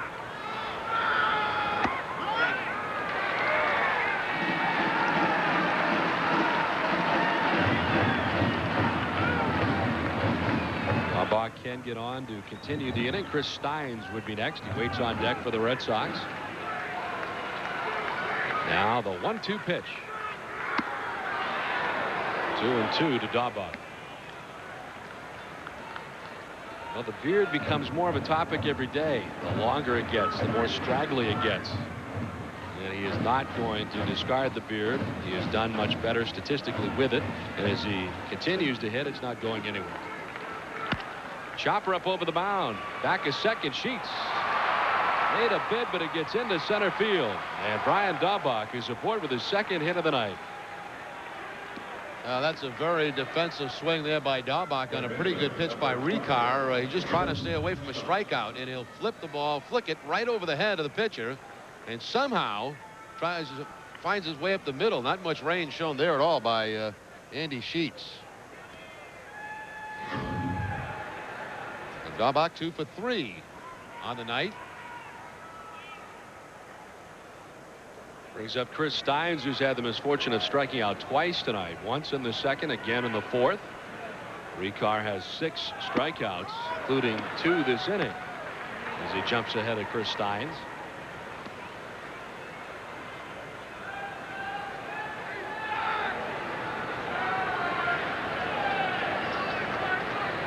Daubach with the lead off first. Popped up. Foul ground off the first base side. Fred McGriff puts it away. And the Red Sox are gone in the 6th. They leave a man. 5.5 done from Tropicana Field. The Red Sox on top 2-0.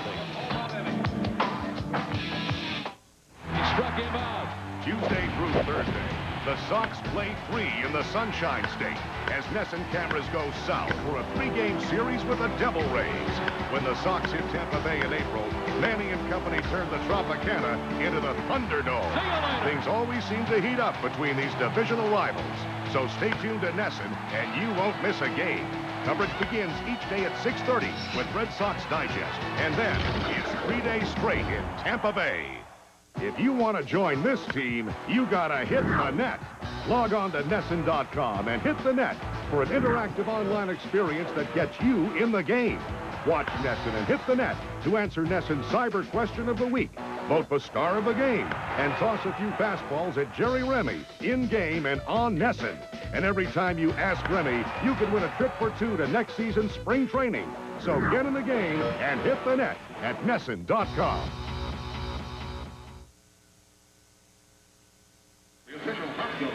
2-0 Red Sox lead. Will Hey fans help the Red Sox wives support the Children AIDS Project by purchasing the Wives Cookbook, Crowding the Plate, filled with over 100 pages of recipes and pictures from the current Red Sox players and staff. The cookbook will be available in the Lansdowne shop starting June 23rd, or can be purchased by check or money order made out to Cap, care of Red Sox Wives Cookbook, 4 Yorkie Way, Boston, Mass. 02215. Call 617-375-0934 for more information. Bottom of the 6th inning, Damian Rolls leads it off, and he takes a pitch outside from Tim Wakefield. Wakefield has retired 9 Tampa Bay Devil Rays in a row. Has walked 2, but has not yet given up a hit to the Devil Rays. And his pitch count through innings. Now 59. The next one will be his 60th. A quick 5th inning, just a 6-pitch inning. As it's popped up in the infield right side. Brian Daubach and Offerman. Daubach makes the call and the catch, and there's one away. So Rolls from his number 9 spot in the Tampa Bay Devil Rays order is 0 for 2. And we jump into double figures in terms of the number in a row that Wakefield has retired. 10 in a row now. And it's back up to the top of the order for Jason Tyner. Shows bunt and takes it up and away, ball 1. Tyner is extremely fast.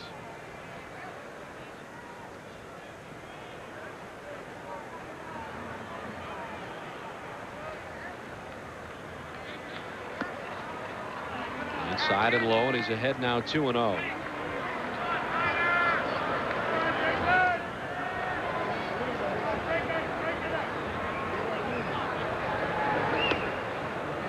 Wakefield falling behind with the bunt showing from Jason Tyner, which is always a possibility. He's grabbed the attention of Chris Steins, who has been standing at the lip of the grass at third base for Tyner's at bat, as he does entertain any thoughts of doing it again. Takes all the way in the 3-0 and takes a strike. And Wakefield goes to the curveball on the 3-0 count instead of the fastball.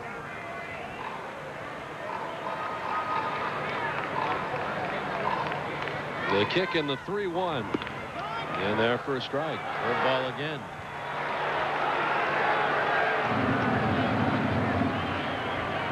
It's become something that he has been very confident in. Using it in all counts and a lot more regularly. Yeah, pitch. It's a called third strike. Wakefield was down 3-0. He comes back to record his 5th strikeout of the night, and there's 2 down in the 6th inning. Well, that's what you're talking about earlier. He falls behind 3-0. 2 curveballs and then a fastball to straighten him up for the strikeout. That's the last thing that China's expecting down 3-0. 2 curveballs and a fastball from Wakefield. You just don't know what's coming. 2 down in the 6th inning. 11 in a row retired. Randy Wynn, the hitter. He's 0 for 2 tonight. He has struck out and flied out, and he takes strike 1. A .290 hitter this season with 2 homers and 17 runs driven in. Then on the grass again at third is Steins, this time further in, as this one gets away from Hatteberg on the knuckler. 1-1.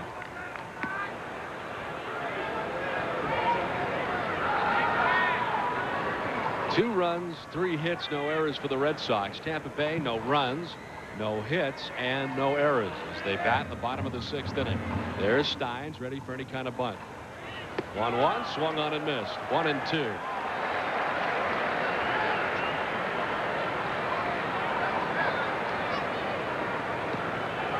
This now is the 3rd time through the order for Tim Wakefield. And the 2nd time through, he retired everybody that he faced. So no real adjustment made by the Devil Rays. Is strike 3. Wynn's going to try to reach. Hatteberg with the throw over the shoulders in time, and they retire Randy Wynn. Good play from Scott Hatteberg. Tim Wakefield has not rendered a hit through the first 6. Done with 6 from Tampa Bay. 2-0 Boston.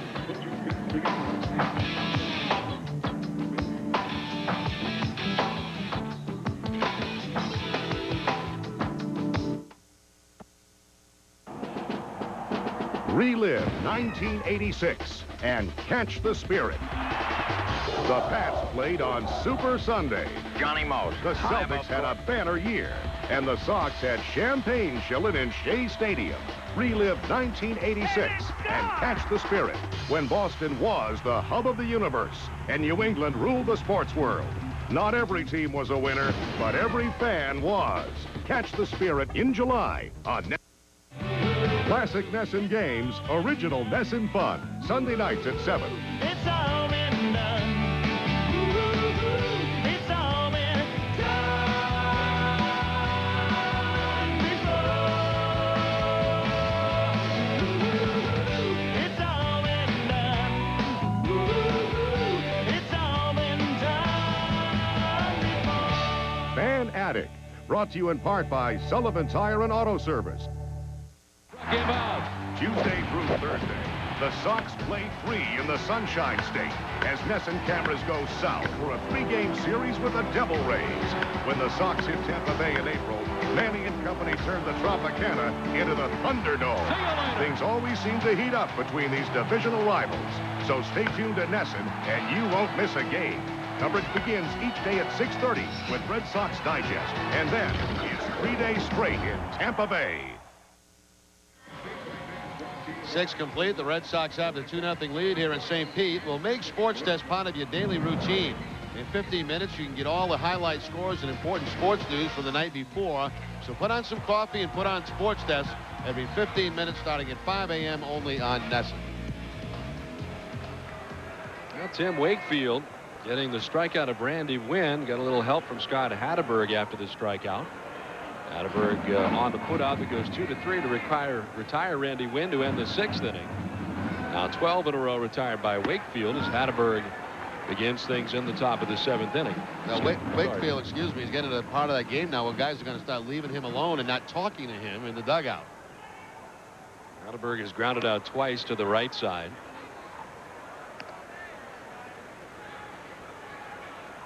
Is this generally at that point? Yeah, it's getting there.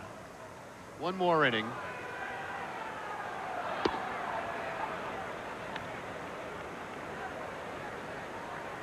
Remember how alone Hideo Nomo was in the dugout in Baltimore in his first outing in a Red Sox uniform in Game 2 of the 2001 season for the Red Sox.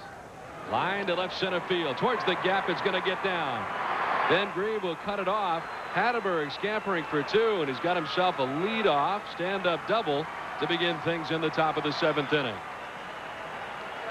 Hatterberg now has 12 hits on the season. 7 have been extra bases. 6 doubles and a home run. Opposite field on this fastball between Grieve and Tyner. By the time Grieve chases it down, Hatterberg standing on second base with the leadoff double.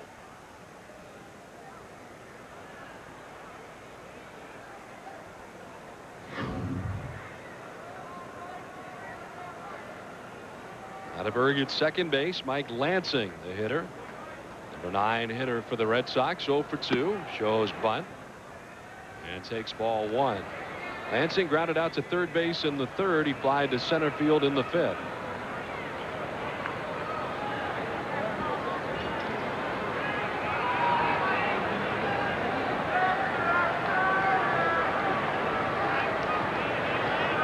Rekar glances out at Hatterberg. Lansing again showing bunt back towards the mound. Rekar's going to go to third, and the throw will pull Huff off the bag. To the shortstop side with the throw. Huff had to dart off the bag, and into third goes Hatterberg. Lansing will reach first, and there's nobody out. Now a gamble taken there by Rekar, down by a couple of runs, trying to get that lead runner, but he might have been well advised just to take that sure out at first base. You can certainly understand how he feels there, because that ball is bunted high to him. But I think even with a good throw, Hatterberg got a very good jump off second base. He's probably going to be safe.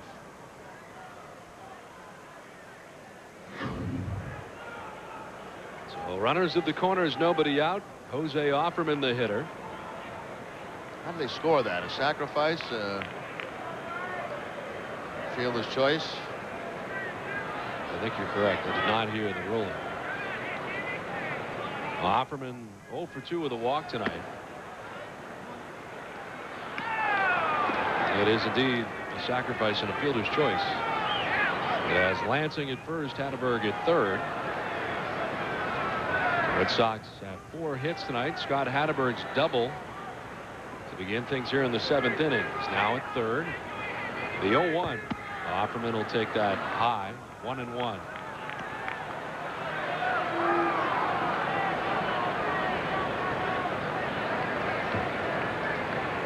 Jose leading off again tonight, top spot of the order, and opting to bat left against the right-handed starter Brian Rekar.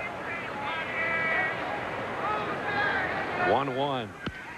In the air to shallow left. Ben Grieve in his tracks. You can go. He'll make the catch. Hatterberg is going to take off. The throw not nearly in time, and scores on the sac fly to left. A check of Lansing at first, who's back in time, and the Red Sox take the 3-0 lead. They're going to always try to go on Grieve because he does not have that strong a throwing arm. That's one of the reasons they've moved him from right field to left field. And even though this ball is not hit all that deep and not great speed at third base, they're still going to take that chance, and the chance will work out. See, Grieve, once he releases that ball, really not much on it. It caroms up the line a little bit, and Hatterberg's safe with the 3rd run. So the Red Sox add a run to their total on top 3-0. Lansing still at first with now 1 down in the inning, and it brings up Trot Nixon. A check of Lansing.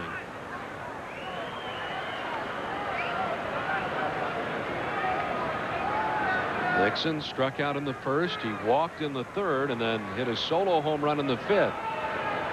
His 8th home run of the year. The Red Sox against Tampa Bay now have 13 home runs on the year against the Devil Rays. The Devil Rays have just 1 home run against the Red Sox. So 13-1 in that category for Boston on the season. And that includes the production by Trot Nixon tonight.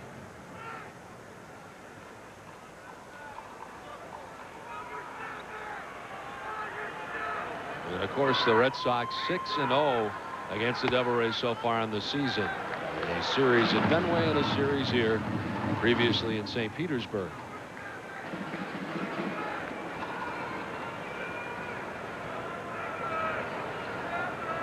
Devil Rays are 19.5 games back of the Red Sox and 21-47 on the year.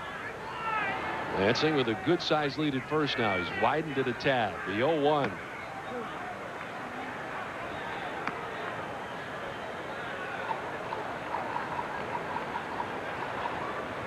Looking down in the direction of Gene Lamont, who reels off some signs for him and also for Lansing, who's at first base.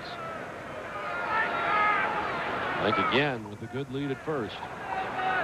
1-1. Swung on in the air to the left. Reed heading back. It'll take him shy of the track, right in front of it, as he makes the catch. And Nixon going the opposite way. 2 down. Lansing back to first. Let's check into the NESN studio and Bob Rogers. Bob. All right, Donald, we have good news from Detroit. The Yankees were tied 1-1 with the Tigers, but Juan Encarnacion belting a home run, and this is Jared Patterson to score Shane Halter to make it 3-1. Detroit now in the bottom of the 7th. Sox with a 3-0 lead. Tim Wakefield through the first 6 innings has not yet given up a hit. Ryan Rekar has pitched pretty well. He's given up only 4 hits to the Red Sox, but 3 runs. Everett the hitter with Mike Lansing at first, and 2 down. Foul off the left side. With the off day yesterday, a lot of Red Sox players spending time at home. Certainly Carl Everett, one of those who lives in the Tampa area. Jimmy Williams, the manager up in Dunedin. They were able to spend the off day away from the team and back at home. Rolando Araujo made his home here after playing for the Devil Rays. He got a chance to go home as well. Heat to Everett has him behind 0-2. Not often during the course of the season do you get to spend a night at home. For a lot of these players who come from all over.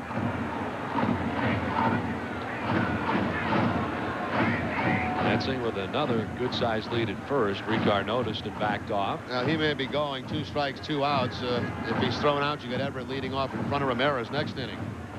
Beyond the cut out of the grass at first base. 0-2 to Everett. He doesn't leave, and the pitch is high.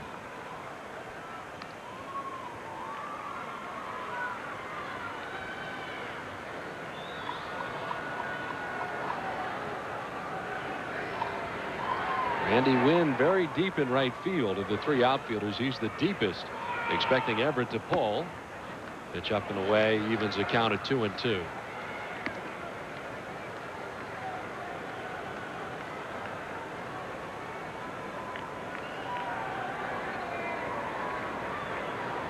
There's a look at the very deeply situated outfielders. Straight away, but very deep for Carl Everett. As they probably will be if the man on deck has a chance to hit, and Manny Ramirez. 2-2, slice foul off the left side.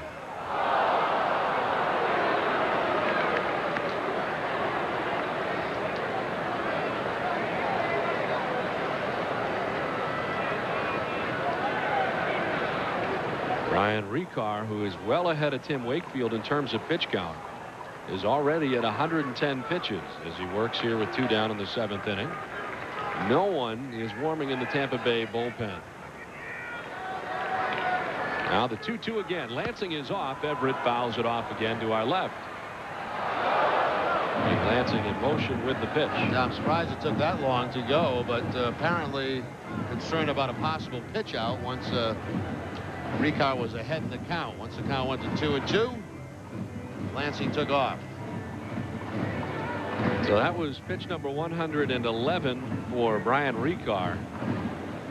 70 pitches for Tim Wakefield through the first 6 innings.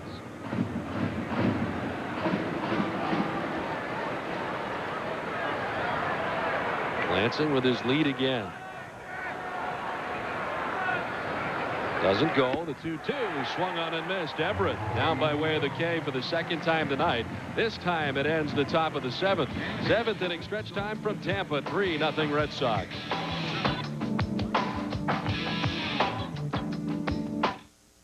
Here's your ticket for this weekend's game. Don't lose it, okay? Thanks.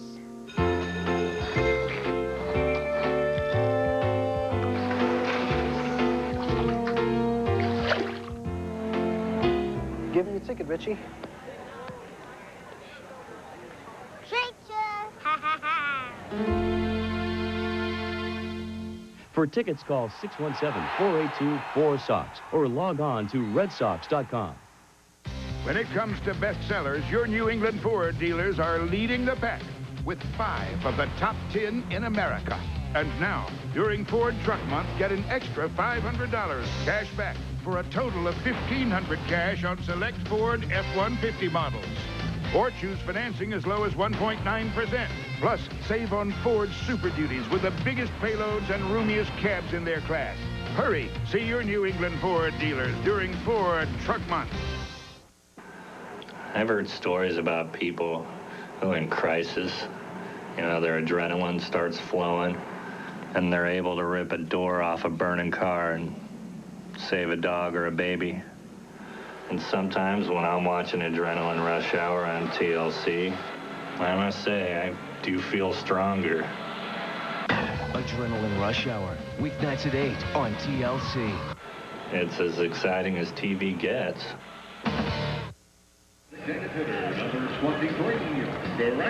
Seventh inning stretch, 3-0 ball game. Red Sox fans, don't forget to log on to RedSox.com 24 hours a day to order Sox tickets for the 2001 season. RedSox.com has updated its site. Is now better than ever. There's still no better place for Boston baseball fans to get all the most updated team and player information than RedSox.com. On now to the bottom of the seventh inning. Greg Vaughn, Fred McGriff, and Ben Grieve to bat. Vaughn with a monster swing, but nothing to show for it. He has walked, which was in the first, fouled out to the first baseman, Daubach, in the fourth. Getting his third look of the night at Tim Wakefield. Check swing by Vaughn. Grabbed a piece of the bat, and it's nothing in two.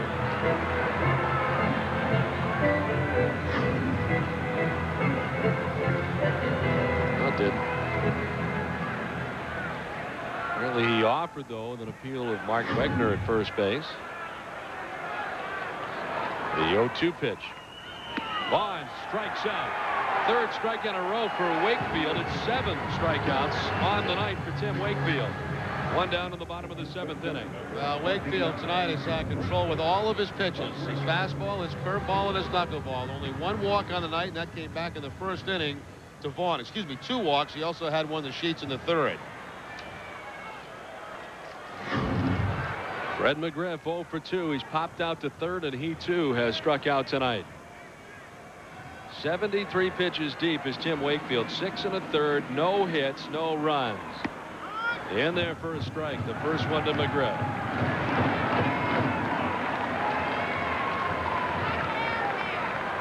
McGriff at .336. What has been a torrid month of June. Fouls it back, and he's down 0 in 2.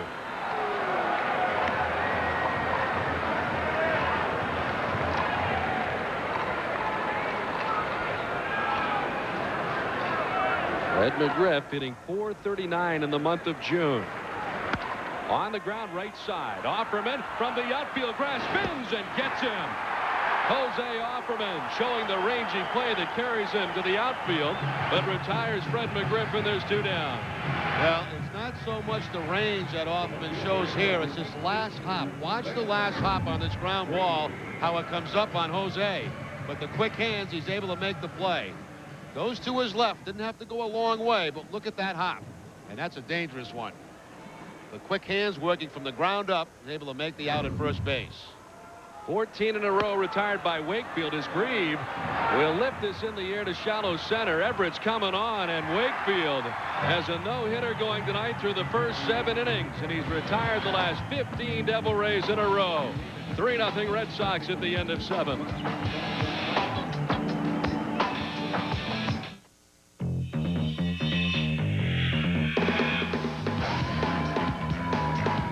In a recent survey of new vehicle owners, Chrysler Concorde beat out every car in its class. And now you can get into a new Concorde, already the best value in its class, with a $2,500 cash allowance or short-term financing of just 0.9%, which we think is a pretty sweet deal. Cool, smooth, and easy. SpeedPass at Mobile brings convenience to a new level. You can use SpeedPass for gas, or you can use SpeedPass inside the mobile convenience store. By just waving your SpeedPass at the counter, everything will be automatically billed to a credit card or check card you already have.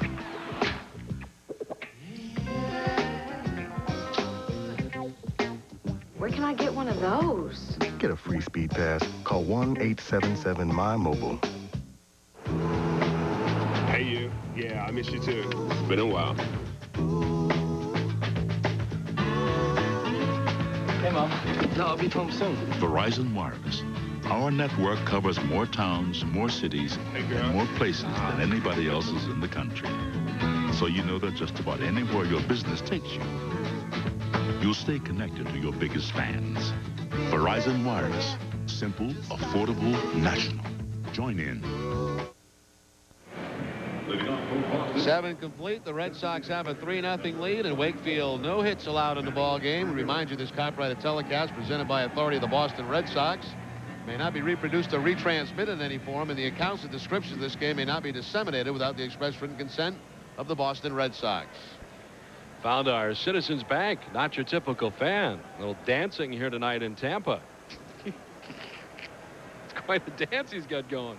Kind of like an Irish jig.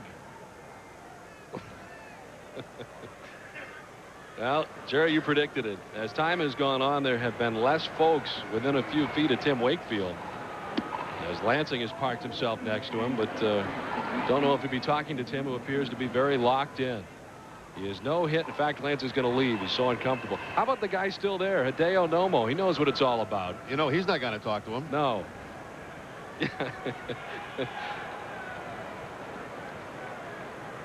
The 1-0 to Manny Ramirez, who takes it low and outside. 2-0 the count.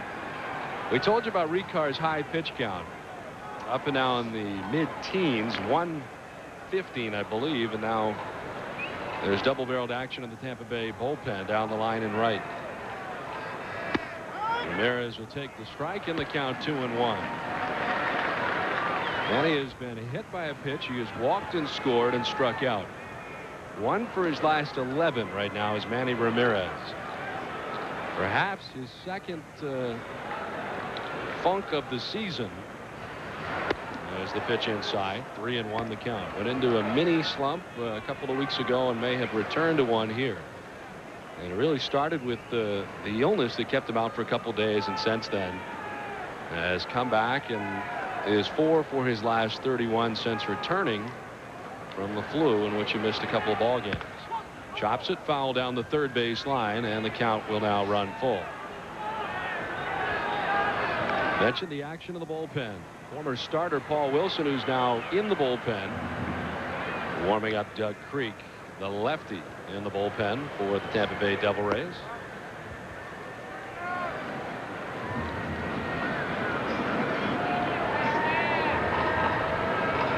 Ramirez, O'Leary, and Daubach featured here in the top of the 8th inning. Fouled off the right side, and Manny stays alive. Manny not happy. He has not had real good swings in this game, and you can hear him yelling after he makes a swing.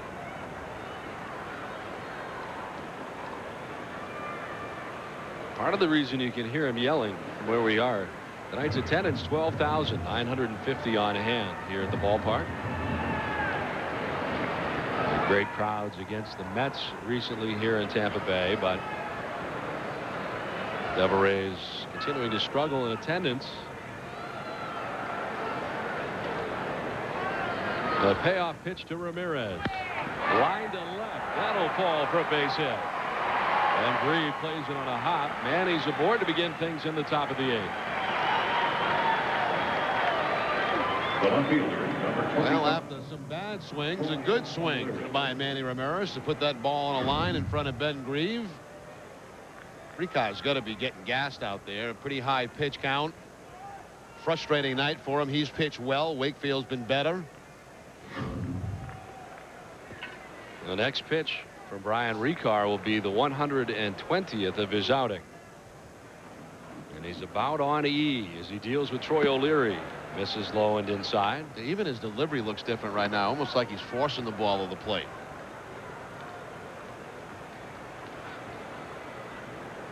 O'Leary is 0 for 3 tonight. He's grounded out to third. He's grounded out to first and struck out swinging. The 1-0 is inside. 2-0. Of course, Rekar, we told you, his first win last time out after 7 straight L's. But he has not had a lot of run support either from this Tampa Bay offense all season.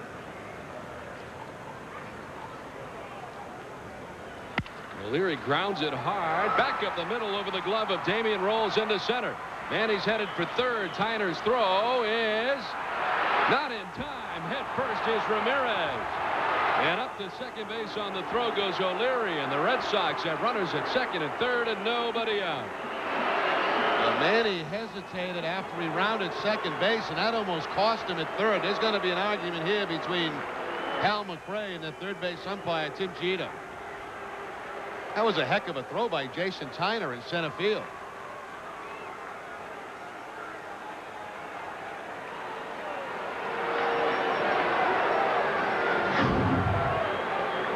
Here's the base hit up the middle by O'Leary. Takes an outside fastball and drills it up the middle. But when Ramirez rounded second base, he slowed up for a second, and that almost burned him at third.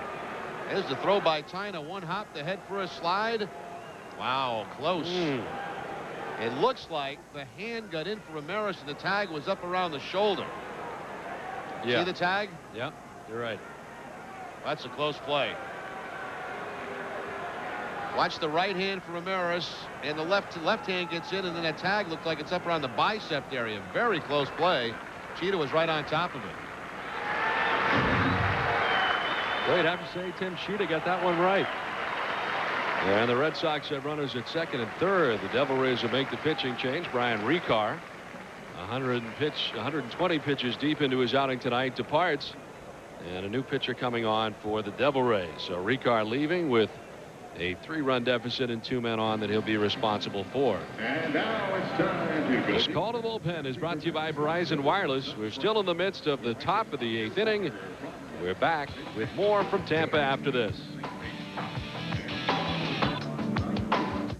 Are you ready to ask your doctor about Viagra? I'm ready. Ready as anybody can be. I'm ready. Ready as anybody can be. Yeah. Get ready. Ask your doctor if a free sample of Viagra is right for you. Well, I'm ready for you. I hope you're ready for me. On July 6th, the world's most elite agent We have a situation. will discover a secret war and fight its biggest battle. There's a time for diplomacy and a time for action. Diplomacy is dead. Now, the man he came to help has become the enemy he was ordered to hunt. Jet Li, Bridget Fonda. Don't do that again. Kiss of the Dragon. Rated R. July 6th. Only in theaters. Hey, you. Yeah, I miss you too. Been a while. Hey, Mom. No, I'll be home soon. Verizon Wireless. Our network covers more towns, more cities, and more places than anybody else's in the country. So you know that just about anywhere your business takes you, you'll stay connected to your biggest fans. Verizon Wireless. Simple, affordable, national. Join in. Back in Tampa Bay, Red Sox on top 3-0. A pitching change for Tampa. Now is the time to hit the net at NESN.com and make your vote count in tonight's Player of the Game voting. You can also hit the net at NESN.com to ask Jerry Remy questions. Every time you hit the net to ask Jerry a question, you'll automatically be entered to win a trip to the Red Sox 2002 spring training in Fort Myers, Florida. So hit the net at NESN.com. Now, do me a favor, though. Don't hit it now because we got to, you know what I mean? Let's leave things the way they are, see what happens. So don't hit the net now. You don't want to jinx him. Right. Doug Creek, the new lefty, is on, and he will face Brian Daubach with 2 in scoring position. Daubach, a swing and a miss. 2 for 3 tonight is Brian Daubach with a run driven in.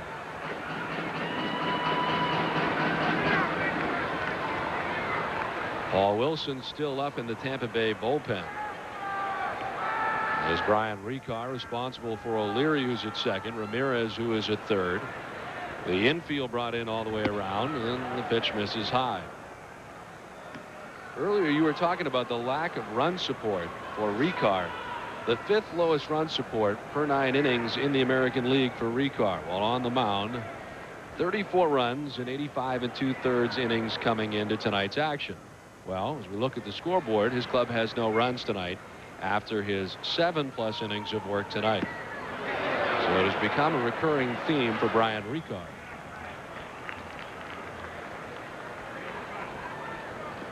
Rekar came into tonight's outing making his first start against Boston this season, a 2-3 lifetime mark against Boston. And not happy with his outing tonight. The book is not yet closed on Rekar. Ramirez at third, O'Leary at second. First base is vacant.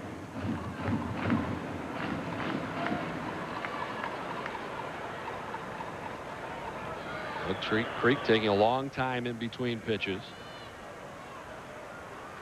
The 1-2 pitch to Daubach. Fouled off the left side. 1-2. Last year, Creek held lefties to a 170 batting average, second best among American League relievers. But this year, lefties hitting 233 against Creek. He leads the Devil Rays in appearances. This marks the 29th time of the year that he has come from the bullpen. He has stranded 50% of inherited runners. Tied for 4th worst among AL relievers. Of course, the runner's on now as Daubach fouls it off. Well, these 2 runs would be huge for the Red Sox. Now, you know, we're basically concentrated now on the Wakefield situation, but the fact is it's still only a 3-0 ball game. So you get a couple more in here, it'd be a lot more comfortable going into those last couple of innings.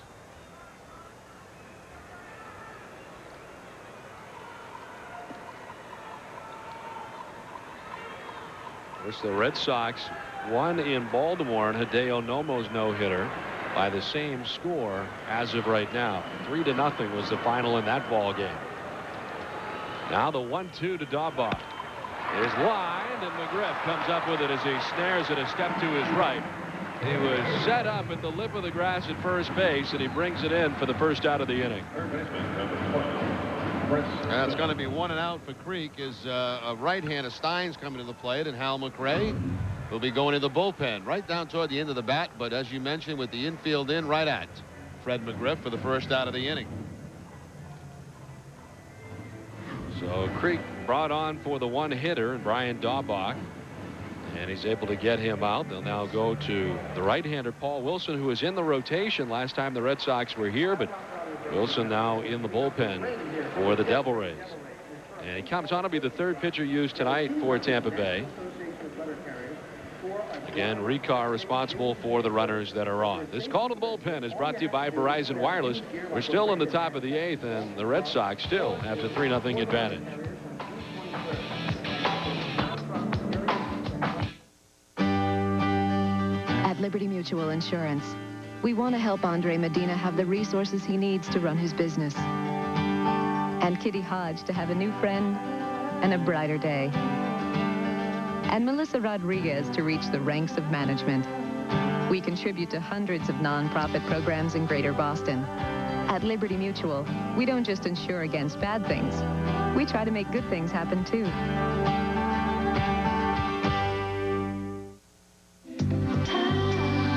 Introducing the Hertz Prestige Collection. Jaguar. Volvo. Lincoln. Land Rover. Part of the new Hertz Prestige Collection. If they're your kinds of cars, Hertz is your kind of car rental company. The Hertz Prestige Collection.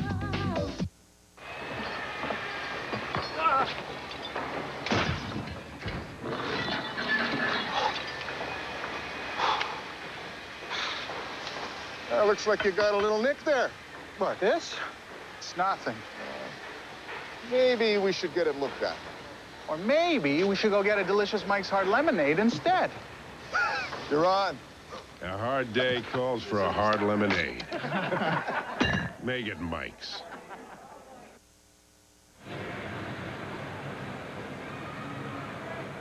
Back in Tampa Bay with the Red Sox on top 3-0 here, still in the top of the 8th.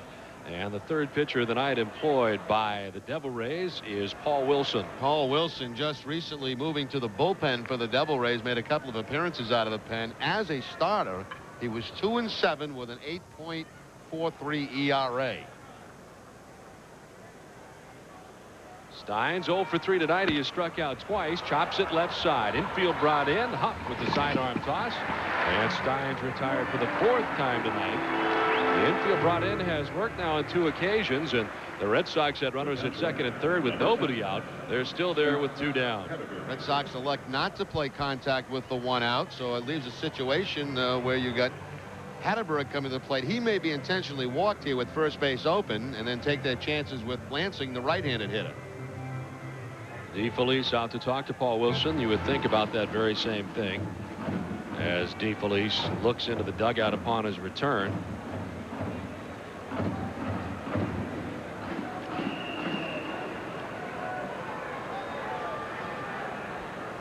'27-year-old right-hander, former first round, first pick overall, Paul Wilson of the New York Mets in 1994 grooves a strike into Hatterberg as they will pitch to him. Wilson, who made his major league debut in '96 with the Mets, but has had several surgeries since.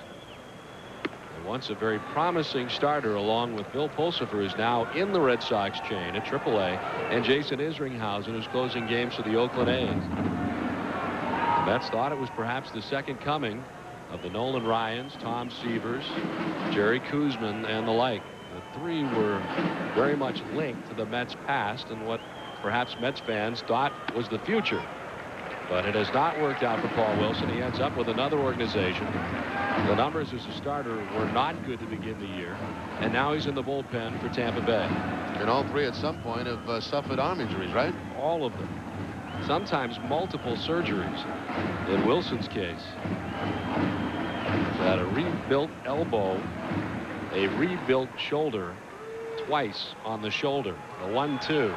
In the dirt, gets away from DeFelice. Here comes Manny from 3rd. He will score. Up the 3rd goes O'Leary, and the Red Sox take a 4-0 lead. Wilson missed the mark, and the wild pitch will bring in Ramirez. Yeah, trying to make that nasty pitch when he's ahead 1-2 to pick up the strikeout. Instead, it's going to go all the way back to the backstop. You see DeFelice, he was set up inside. That ball's down and away, and the Red Sox get a gift run here in the top of the 8th inning. They were very close to getting a big jam, 2nd and 3rd, nobody out. But with the wild pitch, the Red Sox at least get 1 on the board. 1 out away from getting out of this inning unscathed. Hatterberg with a count of 2-2, and he hits him. Pitch inside, and Hatterberg will trot on down to first base. Hit batsman. Have runners at the corners, and Mike Lansing coming up. And McRae will head to the mound. Nobody warming in the pen, so a strategical conversation more than anything else.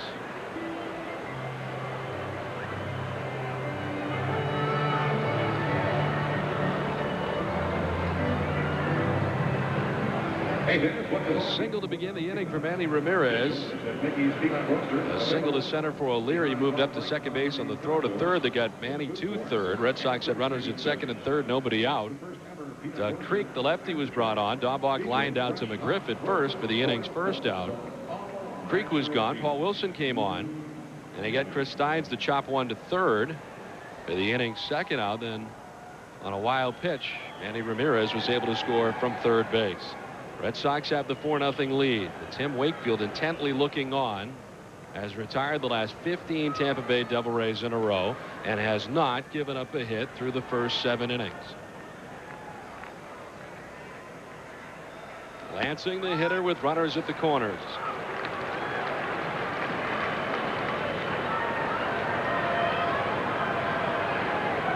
Mike is 0 for 2 with a sacrifice tonight. The 0-1 to him, outside and low. Of course, it was Pedro Martinez who flirted with this same type of situation a year ago. A 1-1. Yeah, right here in Tampa Bay, and right John here. Flaherty broke up the no-hitter.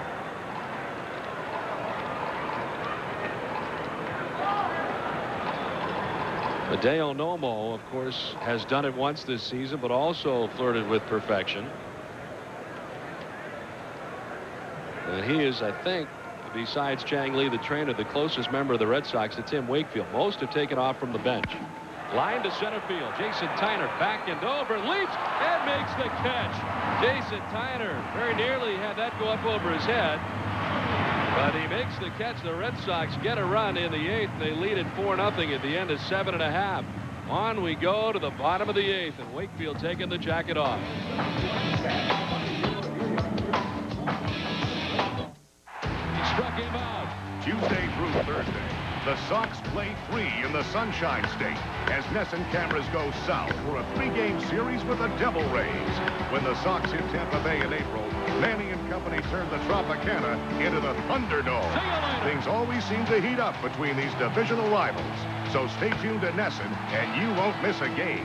Coverage begins each day at 6:30 with Red Sox Digest. And then it's 3 days straight in Tampa Bay.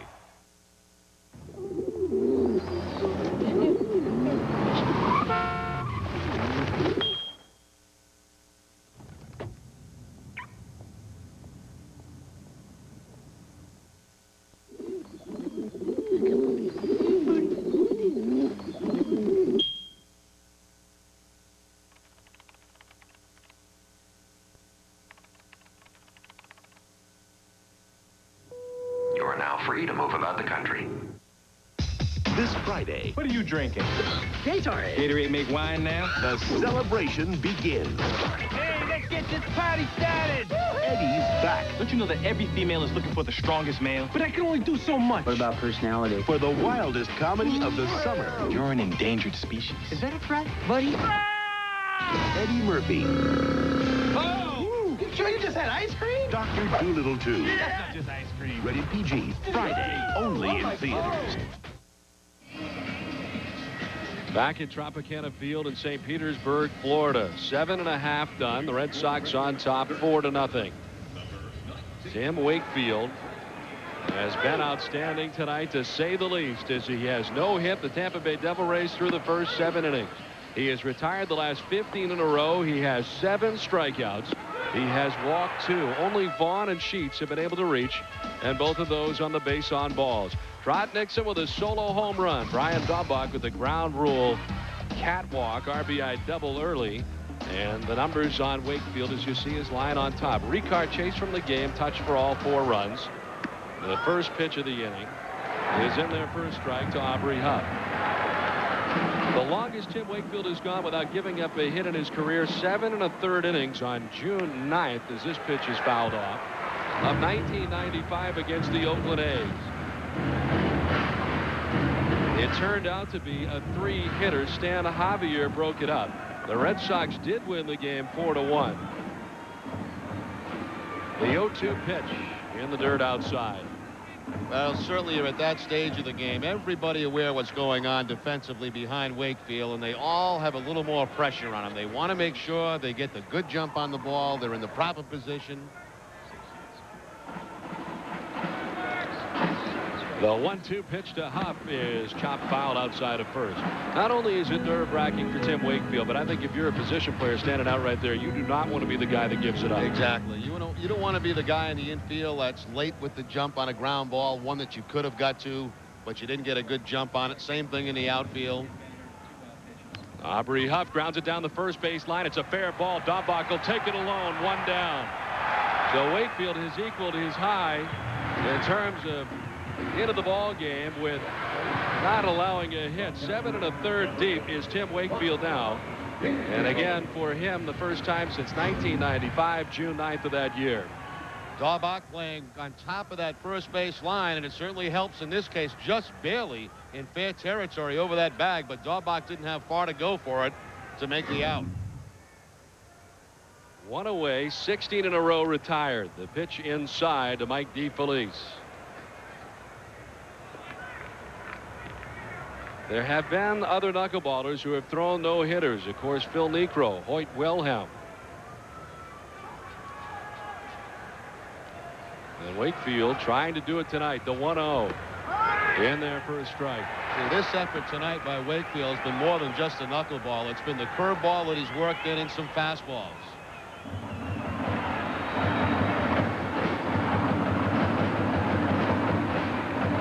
Center fielder Everett into left center. There is a gap in right center. The 1-1. Inside and high. 2-1.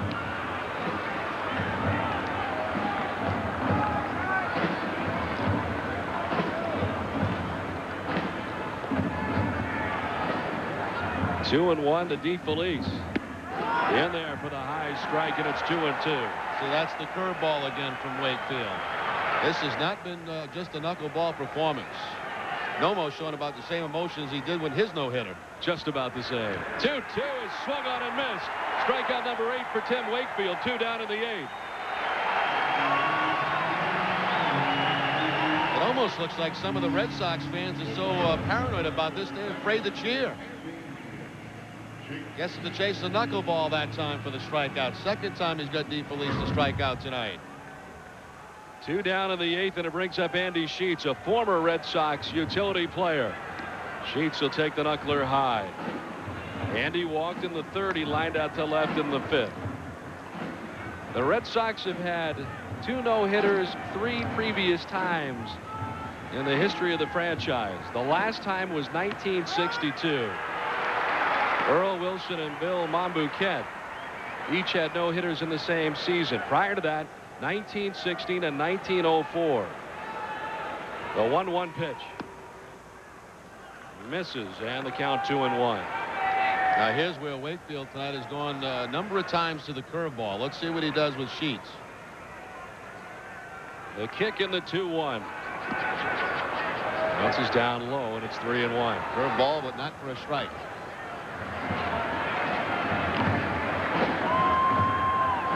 Tim Wakefield has now thrown 91 pitches with 2 outs in the 8th. Retired the last 17 Devil Rays in a row. 3-1 is low, and he will relinquish his 3rd walk of the night. It breaks up the string, but he's yet to give up a hit. Second baseman, number 33, Danny. Now the number 9 hitter.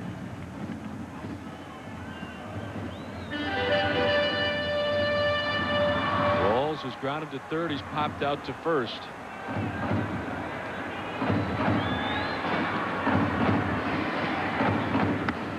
This one misses high and inside.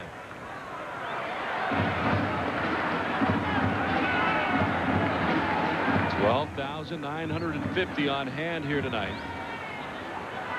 As Sheets gains his lead off first. Daubach plays in behind him. The 1-0 grabs the corner. 1-1. See, that's the advantage, too, of having that 4-run lead. They can play Daubach behind the runner at first base and give him a better chance of getting it a ground ball.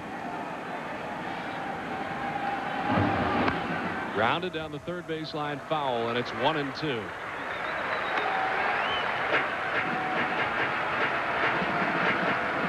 Tim Wakefield, who came into tonight's game at 4-1, a nifty 2.34 earned run average, his 6th start of the year after 14 appearances in the bullpen. The 1-2 in the air, slot flare to left. Lansing is headed out. In comes O'Leary, and he makes the catch. Troy O'Leary has saved the no-hitter. O'Leary comes on in left. Still a chance for Tim Wakefield. Lansing almost involved again as he went out into shadow left. O'Leary into the hook slide, and it stays alive as we head to the 9th. Damian Rolls is out, and Tim Wakefield can thank a terrific effort from Troy O'Leary. On to the 9th, 4-0 Boston.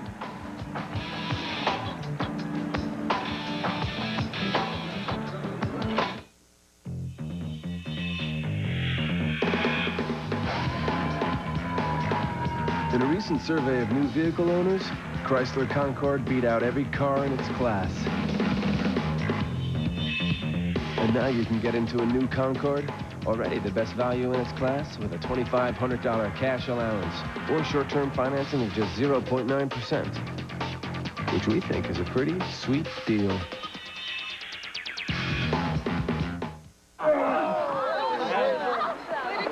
That was so cool. Let's celebrate. Okay. One apiece.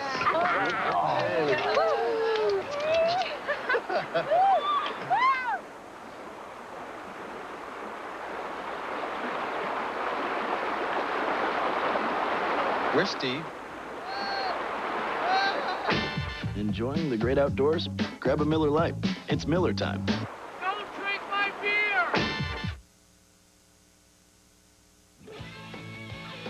NESN's exclusive coverage of Boston Red Sox baseball has been brought to you in part by Southwest Airlines. Southwest Airlines celebrates 30 years of freedom. 30 years, one mission, low fares. By Miller. Grab a Miller Lite. It's Miller time. By your New England Ford dealers. For the best selection of cars, trucks, and SUVs on the planet, visit your local New England Ford dealer.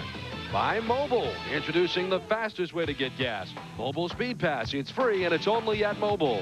By Citizens Bank, not your typical bank. And by Verizon Wireless, single rate Northeast. Call 1-800 to join in today. Verizon Wireless, simple, affordable, national. Join in. Jose Offerman leads things off in the top of the ninth. Well, Troy O'Leary saves the day in the last of the 8th inning as Paul Wilson returns to the hill and has a count of 1-1 to Offerman. Well, you're going to see Rolls swing it that well. The pitch was way above his head, and it looked like it was going to drop in between Lansing and O'Leary, but O'Leary into the slide to make the saving catch. Reed ranging back, and he'll bring it in shy of the track to retire Offerman, and there's one away in the ninth. When I saw Rolls swing at that pitch, I said, oh, no, don't make contact on that, because that's one of those ugly swings that usually ends up with a base hit. But O'Leary got a great jump on it, went into the slide so he didn't collide with Lansing and made the catch. He's made 2 good plays in this game for Wakefield. Now Wakefield's all alone. Chang Lee, the trainer who is somewhere in the neighborhood of him before, has now moved off the bench entirely. As Trot Nixon will take the pitch for a strike. It always seems that there's some kind of play like that that keeps it alive. Mike Lansing, the second out in Baltimore of Hideo Nomo's no-hitter.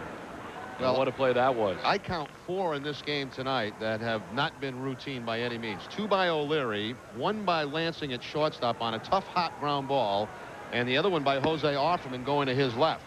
Now, not great plays, but in the scheme of a possible no-hitter, pretty darn good plays.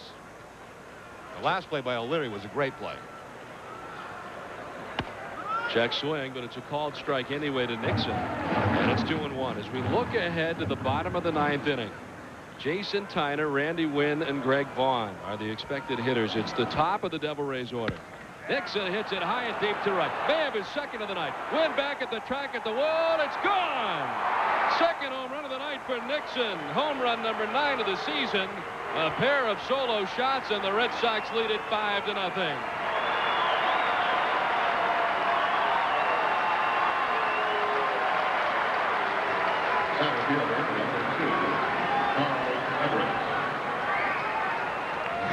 Trot Nixon tonight with home runs number 8 and number 9. That looked like an off-speed pitch, and it looked like Nixon was a little bit off balance on the swing, but still generates enough power for the home run. That went deeper than the first one he hit.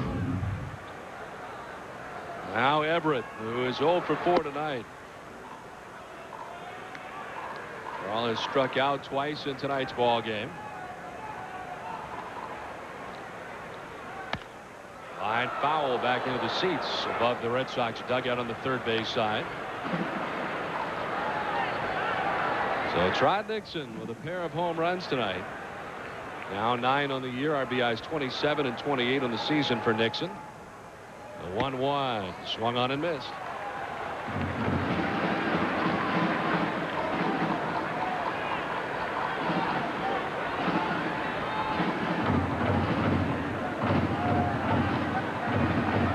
Never gone deeper in a game without giving up a hit, as this is fouled back to the backstop, as we mentioned. I'm sorry, Don. You got to wonder what Wakefield's thinking about. Obviously, he's well aware of the situation, but the fact that does he even want his team to hit? You know, he'd probably like to stay out in the mound and try to get those last 3 outs.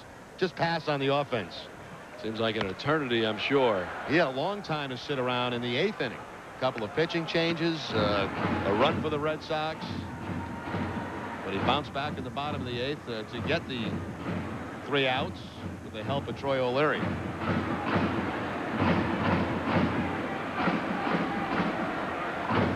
Like Hideo Nomo that night, he's showing about the same emotion as he tries to channel it, coming back out for the 9th. In the dirt to Everett.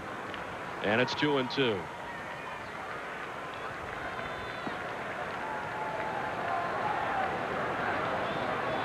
After Everett, Manny Ramirez will be next. Line foul down the left field line.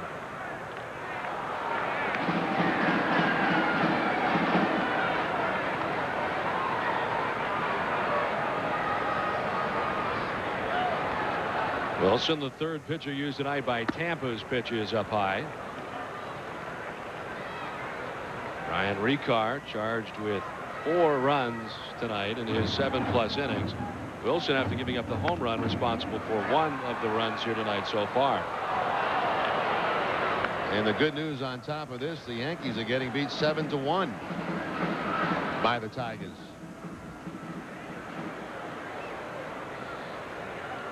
The payoff pitch to Everett. Grounded towards second. Rollins on the second hop. A sidearm throw is in time, and Everett's retired. 4-3 on the putout, 2 down. And it brings up Manny Ramirez with 2 away.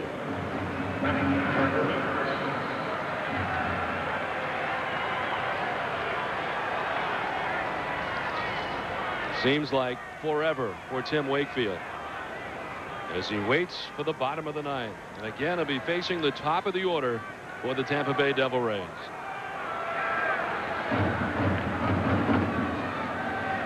The pitch to Ramirez, in there for a strike on the outside edge. And he's been hit by a pitch. He's walked and scored a run. He is struck out looking, and he's singled to left. And on the road trip now, he is 2 for 12 through Atlanta and Tampa Bay as the 0-1 misses.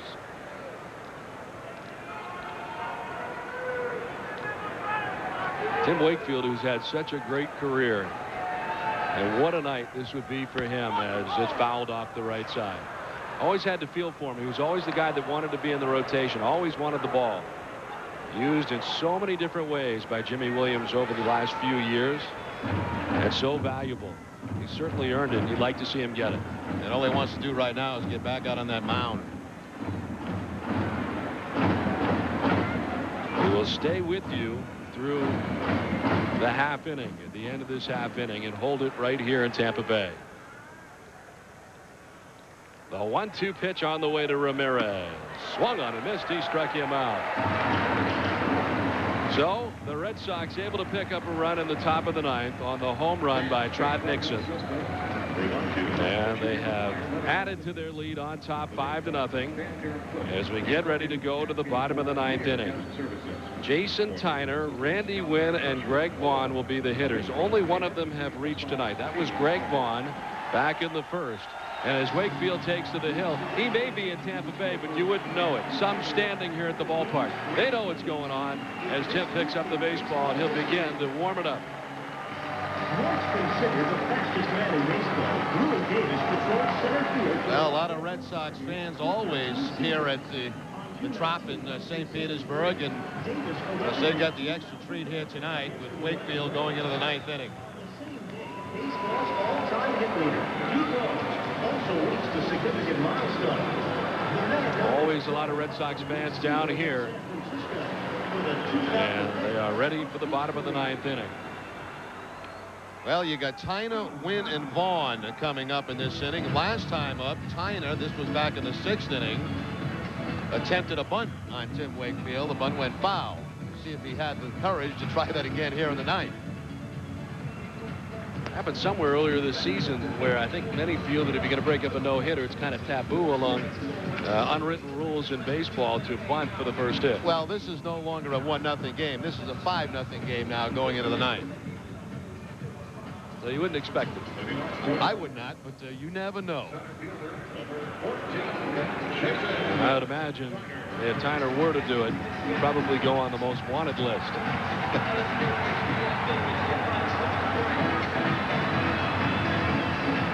We would like to welcome the viewers from ESPN with us tonight. Don Orsillo and Jerry Remy with you from Tampa Bay as the Red Sox and Tim Wakefield hoping to have a historical night tonight. Wakefield has no-hit the Devil Rays through the first 8.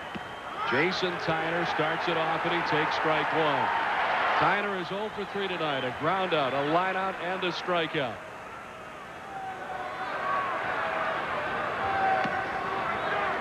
And the knuckler misses 1-1. For those of you just joining us, it has been a combination of pitches tonight for Wakefield, not just a knuckleball. It's been a knuckleball, a very good curveball, and some fastballs. Is 1-1. A grounder softly right side. Offerman will have to hurry. The throw is not in time. Tyner beats it out, and there's the first hit of the night. Tyner breaks up the no bid for Tim Wakefield. Very close.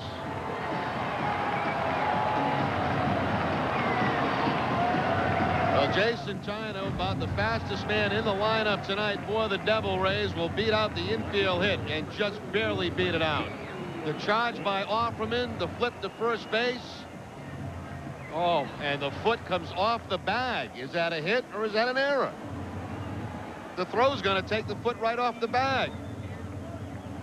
That's an error. It should be an error. If that throw's on target, that's an out. That throw pulled Daubach off the bat. It is an error. They have made the decision. They have posted it. It is an error. And Wakefield, here's the cheer go up. He was about to pitch.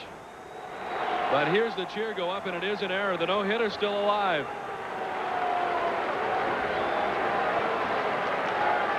The first error of the night committed by the Red Sox. Randy Wynn. The ball gets away from Hatteberg, and now up to second base goes Tyner. Well, if it's going to happen, it's going to be an ugly night, probably. There have been about 4 defensive plays in this game tonight that have helped Tim Wakefield. In the most recent, the last out of the 8th inning, a terrific diving catch by Troy O'Leary in left field. The Red Sox have action in their pen just in case. Derek Lowe now heating it up in the Boston bullpen. Randy Wynn with a count of 1-0. The pitch in there for a strike. The high strike, 1-1.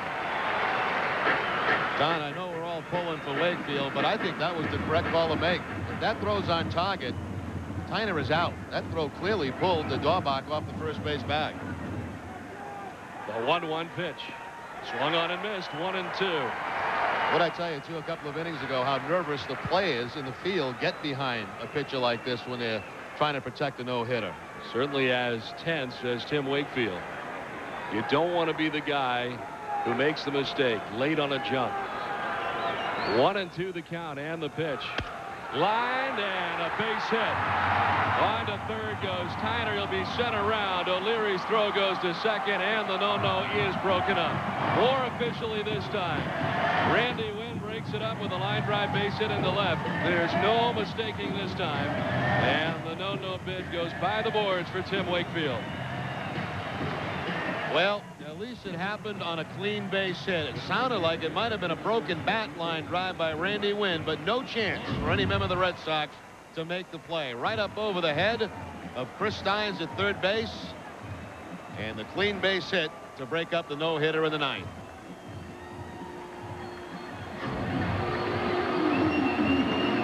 So Randy Wynn, the man responsible for breaking it up. They had mentioned the longest time out prior to this for Wakefield, 7 1/3 without giving up a hit. That time Stan Javier broke up his bid, but this much deeper.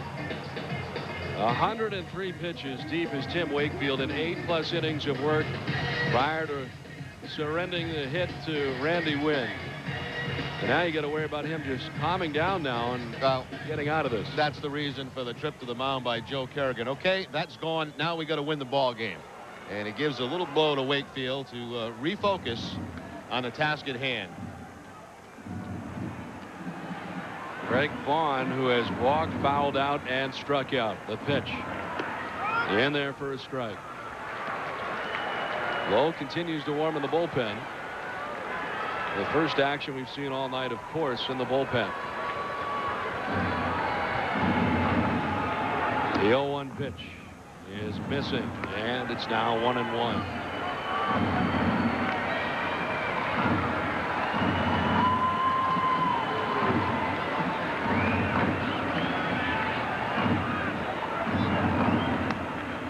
And the pitch high and inside. 2-1 now. It has to take a lot of wind out of your sail. You'd like to put it behind you, but everything led to this into the ninth. A 2-1 in there for the strike. 2-2.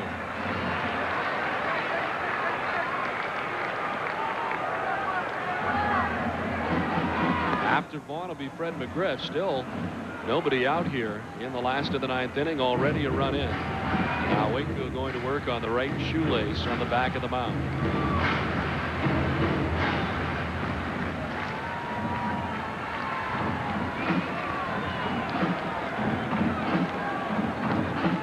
Moves center fielder Everett into left center. Somewhat of a gap in right center. Line to left. O'Leary's on the run. They'll make the catch. And retracing his steps back to first is Randy Wynn with now 1 down in the inning. And that'll bring up Fred McGriff.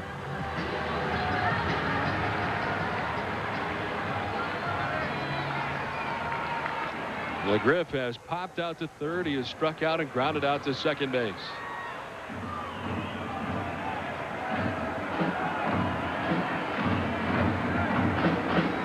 In the dirt is Hatteberg. Lunges to his right.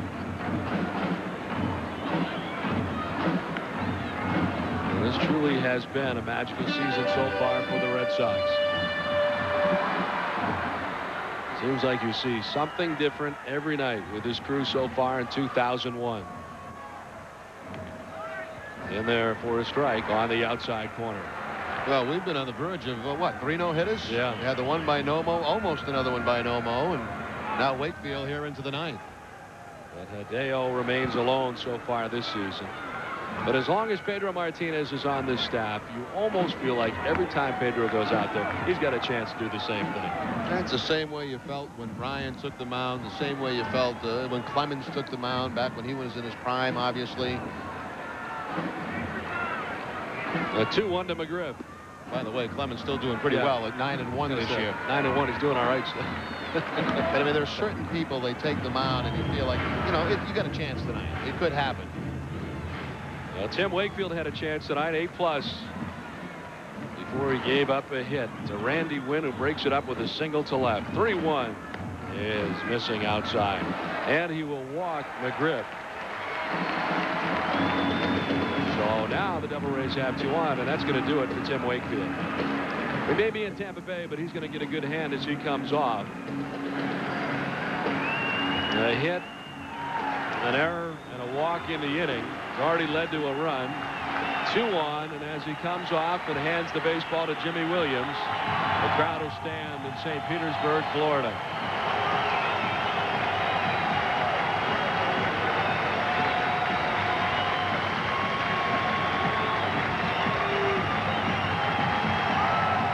The tip of the cap and a chance for him to pick up his 5th victory of the year. High fives everywhere for Tim Wakefield. Now the Red Sox will go to Derek Lowe as this call to the bullpen is brought to you by Verizon Wireless. We're back with Derek Lowe in the bottom of the 9th. It's now 5-1 Boston. Classic Nesson games, original Nesson fun. Sunday nights at 7. It's all been done. It's all been done before. It's all been done. It's all been done before. Fan Attic, brought to you in part by Sullivan's Tire and Auto Service. Before you watch the game, you gotta know the score.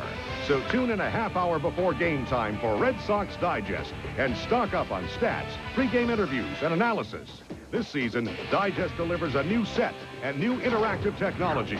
Log on to Nesson.com and hit the net so you can ask Remy, vote for star of the game, and more. From high above Fenway or from our state-of-the-art new studio, get ready for the game with Red Sox Digest. Still in the midst of the bottom of the 9th inning in Tampa Bay, and the Red Sox have brought on Derek Lowe. Lowe picked up his 10th save in that final game of the Atlanta series. He had to work hard for that one. 2 1/3 innings. Below a couple of hits and 3 strikeouts. Lowe has pitched outstanding baseball recently. Only 2 earned runs in his last 17 appearances.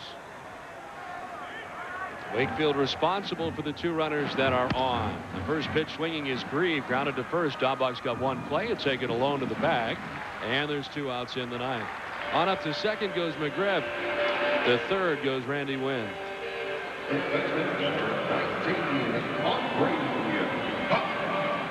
So Tim Wakefield, the book not yet closed with the 2 runners on, but 8+ innings, the 1 hit. Randy Wynn breaking up the no-hit bid. He walked 4 and he struck out 8 in tonight's contest. Aubrey Huff takes the first one outside, ball 1.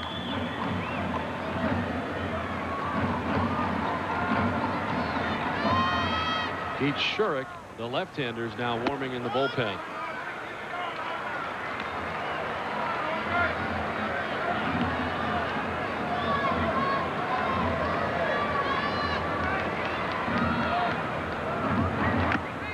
Fouled off Hatterberg, and it's 1-2.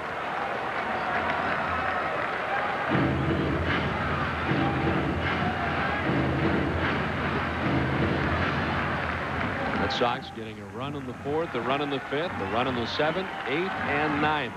Tampa Bay did not score until the bottom of the 9th. On the ground, left side, Lansing deep in the hole. The very long throw is going to pull Daubach off, and it's going to bring Randy Wynn in. Second run played into the inning, into the ball game for the Tampa Bay Devil Rays. Off reaches on the infield hit. He drives in a run. Well, all of a sudden, you have the potential tying run coming to the plate, and it's going to be in a pinch hitter called on for DeFelice. It looks like a left-hander, Steve Cox, will be coming up to pinch hit. No chance here for Lansing. He's going to make the throw, but it's going to pull Daubach off the bag to make sure the ball doesn't get by him. So now Tampa with runners at the corner. Steve Cox will bat for Mike DeFelice. DeFelice had struck out twice tonight. He also grounded out to the shortstop. 0 for 3 in the ball game.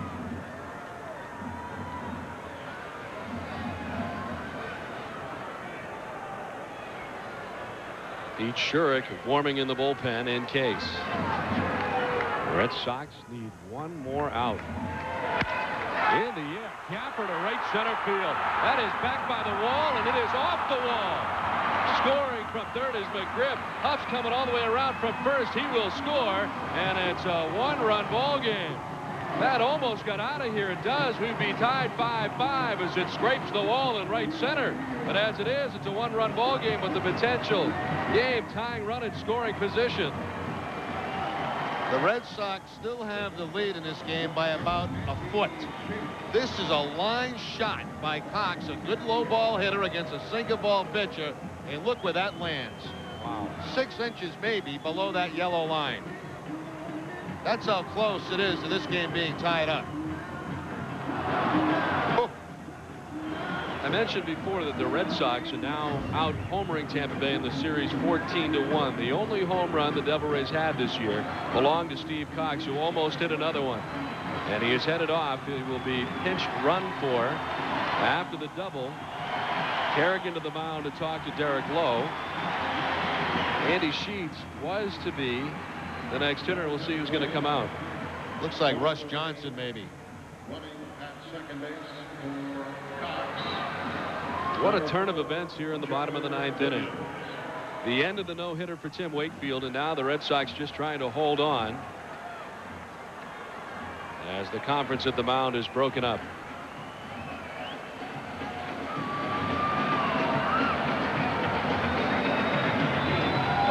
Gerald Williams, who has been on the bench now for the last 6 games in the doghouse, and Hal McRae is going to pitch run.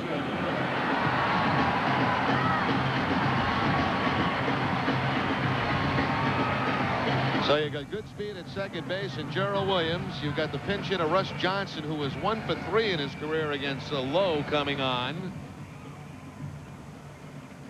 And infielders right now have to dive, knock the ball down, keep it in the infield. Johnson was on the DL with tightness in his right quadricep. He returned May 31st. He missed 14 games. Since coming back, things have not gone terribly well. He's 4 for his last 32 at 125.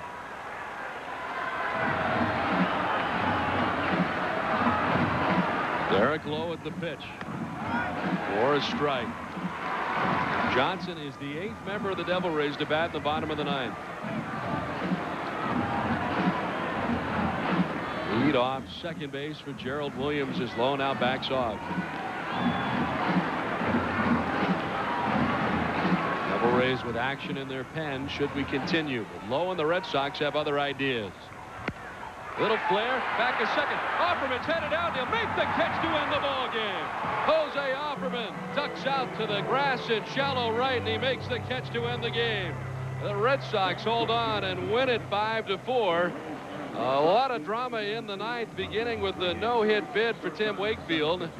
And the Red Sox able to just hold on and then win this one by a score of 5-4. The Devil Rays score 4 times in the ninth inning. Tim Wakefield picks up win number 5 of the season and had the no-hitter through 8+ innings tonight as he is saluted by the rest of his Red Sox teammates here tonight. So a fine victory. The dominance against the Tampa Bay Devil Rays continues. The two teams have played 7 times, and the Red Sox have won all 7 games. 2 more games left here in Tampa Bay. Wakefield gets the win. He's now 5-1 with the victory. Brian Rekar gets the loss, and he falls to a very tough 1-8 on the season. 12,950 watched it as the Red Sox take the first game of this series, and hugs all around for Tim Wakefield. His terrific season continues. You have to feel for him here tonight. A lot of his former bullpen mates greeting him as he comes off. And Tim Wakefield again tonight, 8+ innings, ends up giving up just the 1 hit.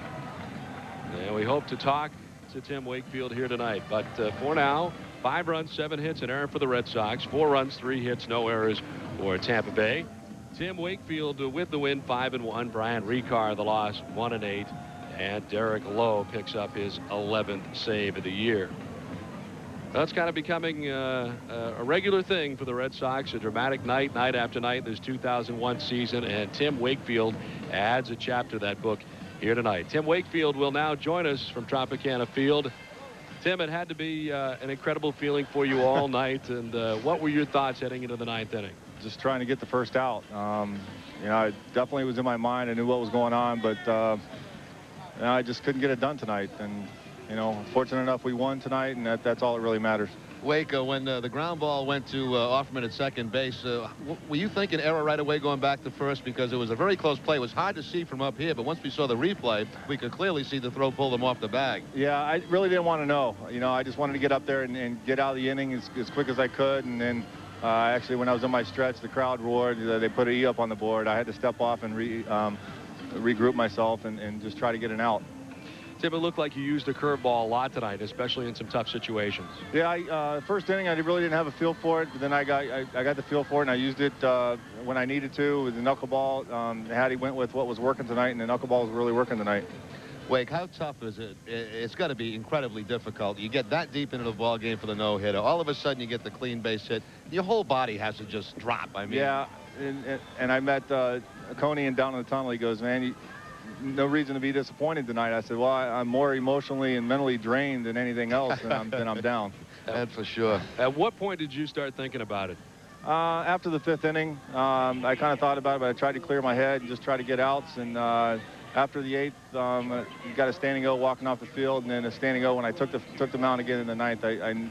I knew what was going on then. Well, Wade, congratulations, and it was great to have your fans here. I know you get a lot of friends, family, fans down here in this area, so congratulations on a terrific job. Thank you, guys. I appreciate it.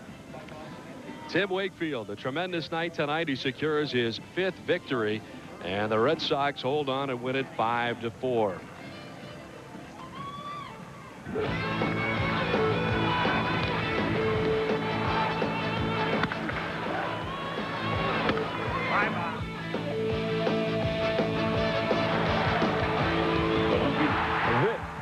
Been an exclusive presentation of Nesson and your ticket to Boston Red Sox baseball.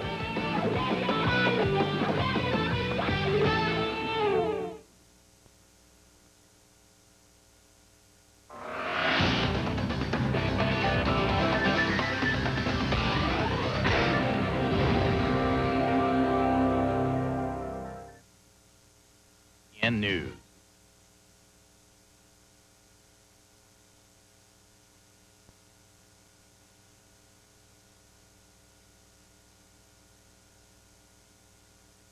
news, breaking up is hard to do. Could the D-Rays find a way to say, oh no, to Tim Wakefield's no-no? Lansing is headed out. In comes O'Leary, and he makes the catch. Troy O'Leary has saved the no-hitter. Barry needs to break off just 2 more homers to break a record before the break. Don't worry, we'll break it down.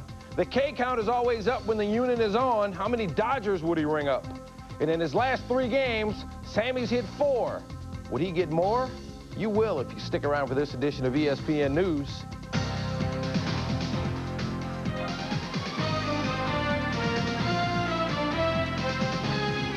From ESPN, the worldwide leader in sports, this is ESPN News.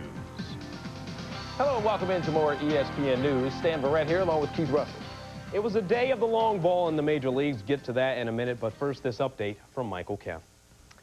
All right, thank you, guys. Thanksgiving, turkey, and Tiger Woods expect to see the world's #1 golfer back in the annual Skins game as part of a new endorsement deal with Disney. The agreement requires Tiger to appear at a number of televised golf exhibitions to be carried on Disney-owned ABC Sports and ESPN. Tiger, by the way, has played the Skins game twice, finishing 3rd in both '96 and '97. Well, today, Tiger took part in the Pro-Am portion of the Buick Open at Westchester Country Club in suburban New York, getting ready for this weekend's Buick Open there.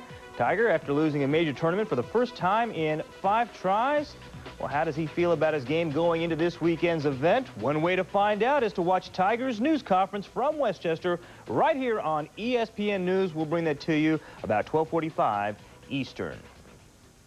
Some surprising comments today from Wang Zhuzhu, the first NBA player from China, who said he may not be returning to the Dallas Mavericks. The 7-footer said negotiations are continuing between his former team in Beijing and the Mavs, but an NBA official said the league has no reason to believe Wang won't be back for his first full season. Meanwhile, Darvin Ham is staying put. The 6'7" forward used a 1-year option to stay with the Milwaukee Bucks. Ham played just 29 games last season, missing much of the season with a broken left foot. In hockey news, will Dallas take a shot at JR? Could happen. The Fort Worth Star-Telegram reports the Phoenix forward has ruled out re-signing with the Coyotes and will become an unrestricted free agent July 1st. Other possible teams for Jeremy Roenick, LA, Philly, and Detroit. Coming up after nearly 5 hours, 19 runs, 13 pitches, and 420 pitches, A.J. Brzezinski had cause for celebration. If only he wasn't so exhausted. A typical car insurance agent is on the job during regular business hours. On the other hand, Geico insurance professionals are on the job 24 hours a day. Geico, a 15-minute call could save you 15% or more on car insurance. Oh, I didn't want mail.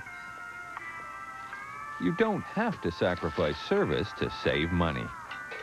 Geico, a 15-minute call could save you 15% or more on car insurance. Routers, networks, some people are actually afraid of this stuff. Not Stacy. She keeps the network humming for the entire company. What would I do without Stacy? I hope I never have to find out. I love Mondays. ITT Technical Institute. Education for the future. To find out more, call 1-800-942-0099 or visit us on the web.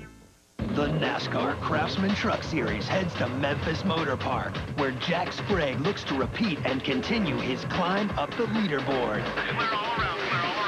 The Memphis 200, Saturday at 1 p.m. on ESPN.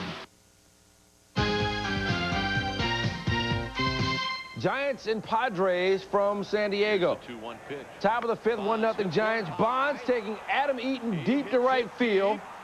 The ball bounces back into the field of play, but Bonds says, hey, it's a home run. Dusty Baker comes out to argue. Bonds said it cleared the wall. Take another look at it. The ball appears to glance off the sign above the wall and right for a home run. Bonds rounds the bases. Indeed, it's his 37th home run of the year. 3-0 Giants. Bottom of the 9th. Padres down 3-1. Men on 2nd and 3rd. Mark Kotze singles to the right side of the infield. 2-run score. We're tied at 3. We go to extras. Top of the 14th. Jeff Kent. Cesar Crespo drops the ball. He fires the second to get the force out. Chris Gomez fires home to get Rich Aureli at the plate. Score remains tied at 3. Bottom of the 15th, bases loaded for the Padres. Mike Colangelo, slow roller to short. Aurelia, not the throw he wanted to make. And the Padres win it 4-3 in 15 innings. So San Francisco's season-best 6-game win streak is snapped. San Diego gets back-to-back wins for the first time since May 23rd and 24th, and just their second win in 35 games when scoring 4 runs or fewer. Back to Bonds, his 37th home run ties him with Mark McGwire and Reggie Jackson for the most ever before the All-Star break. He's still got 18 more games to play before the break. He hit his 37th in his 70th game. That's well ahead of McGuire's pace in 98. He hit his 37th in his 81st game. Boston and Tampa Bay getting together at Tropicana Field. Top of the 4th, no score. Manny Ramirez on 3rd. Brian Dahlback at the plate. Randy Wynn waiting for the ball to come down. And waiting and waiting and waiting. And finally, he fakes a throw. But you see the ball stuck up in the ceiling. Dahlback says, well, I'm going to keep running. He goes to 3rd. Ramirez scores. Ball would eventually drop. Hal McRae says, what's going on here? Umpires ruled that the ball was live. Dahlback giving a ground rule double. Boston up 1-0. Tim Wakefield cruising. Facing Wynn in the bottom of the 6th. He goes down swinging. Ball gets away, but Scott Hatterberg says, don't worry, I got it. Wakefield a no-hitter through 6. Top of the 8th, no-hitter intact. Hideo Nomo, he's got one earlier this year. David Cohn, he had a no-hitter. In fact, a perfect game with the Yankees. Bottom of the 8th, Wakefield gets Mike DeFelice. He's got 8 strikeouts. No-hitter still intact. He had retired 17 straight. Following a walk, Damian rolls to Troy O'Leary. That's the way you help your teammate out. No-hitter intact through 8. Take another look at it. O'Leary comes sliding in to save Wakefield. So now Wakefield ready to go for the 9th inning. He's got a 5-0 lead, 3 outs away from his first no-hitter. First batter, Jason Tyner. Tyner sends one to second. Jose Offerman got it. No problem, right? Wrong. High throw pulls Brian Dahlback off the bag, so Tyner's safe. The only question, was it a hit or an error? Take another look at it. Offerman's throw is high. Blame it on the throw. It's an error, so the no-hitter intact. Next batter, Randy Wynn. 1-2 the count and the pitch. Base hit. That ends the no-hitter in the 9th. Tyner would score from second. No-hitter's gone. Shutout is gone. It's a 5-1 game. Wakefield faced 2 more batters, then he would leave the game. Pulled after 8 in the 3rd. He tips his hat to the Tampa fans. He leaves with a 5-1 lead. Derek Lowe came on in relief, facing Steve Cox with 2 on and 2 out. D-Ray's down 5-2. But Fred McGriff and Aubrey Huff will score here. Cox winds up with a double. It's a 5-4 ball game. So now Boston would just like to get out of there with a win. Russ Johnson pinch hitting now, tying run on second. And Johnson to Offerman. This time he makes the play. Wakefield and the Red Sox hang on to win it 5-4. Lowe gets his 11th save as the Red Sox beat the Rays for the 7th straight time this season. Wakefield doesn't get the no-no, but he gets the win and the 8 hitless innings, a single-game career best for him. He had 2 no-hit bids broken up in the 8th in 1995. Afterwards, Wakefield said he got some perspective from David Cohn. I met Coney and down in the tunnel. He goes, man, no reason to be disappointed tonight. I said, well, I'm more emotionally and mentally drained than anything else. And after the 5th inning, I kind of thought about it, but I tried to clear my head and just try to get outs. And after the 8th, you got a standing O walking off the field, and then a standing O when I took the mound again in the 9th. I knew what was going on then.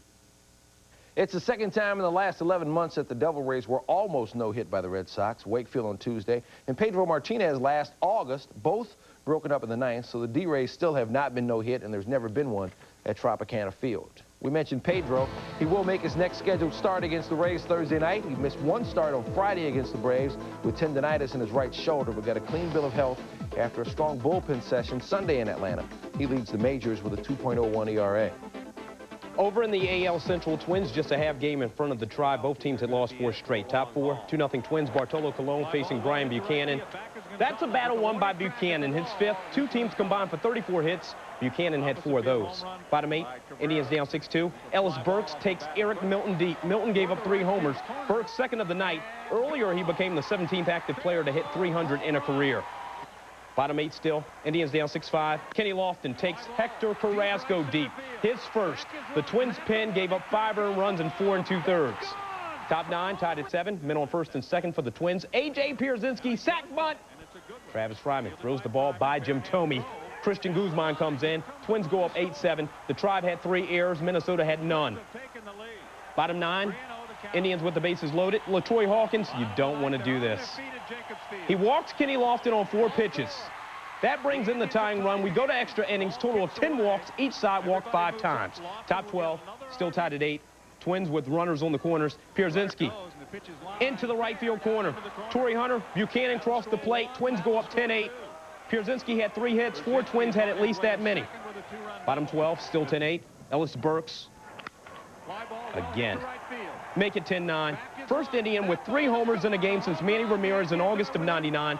10th 3-homer game in the majors this season. Last season, there were only 9. Later, Juan Gonzalez, the weak grounder.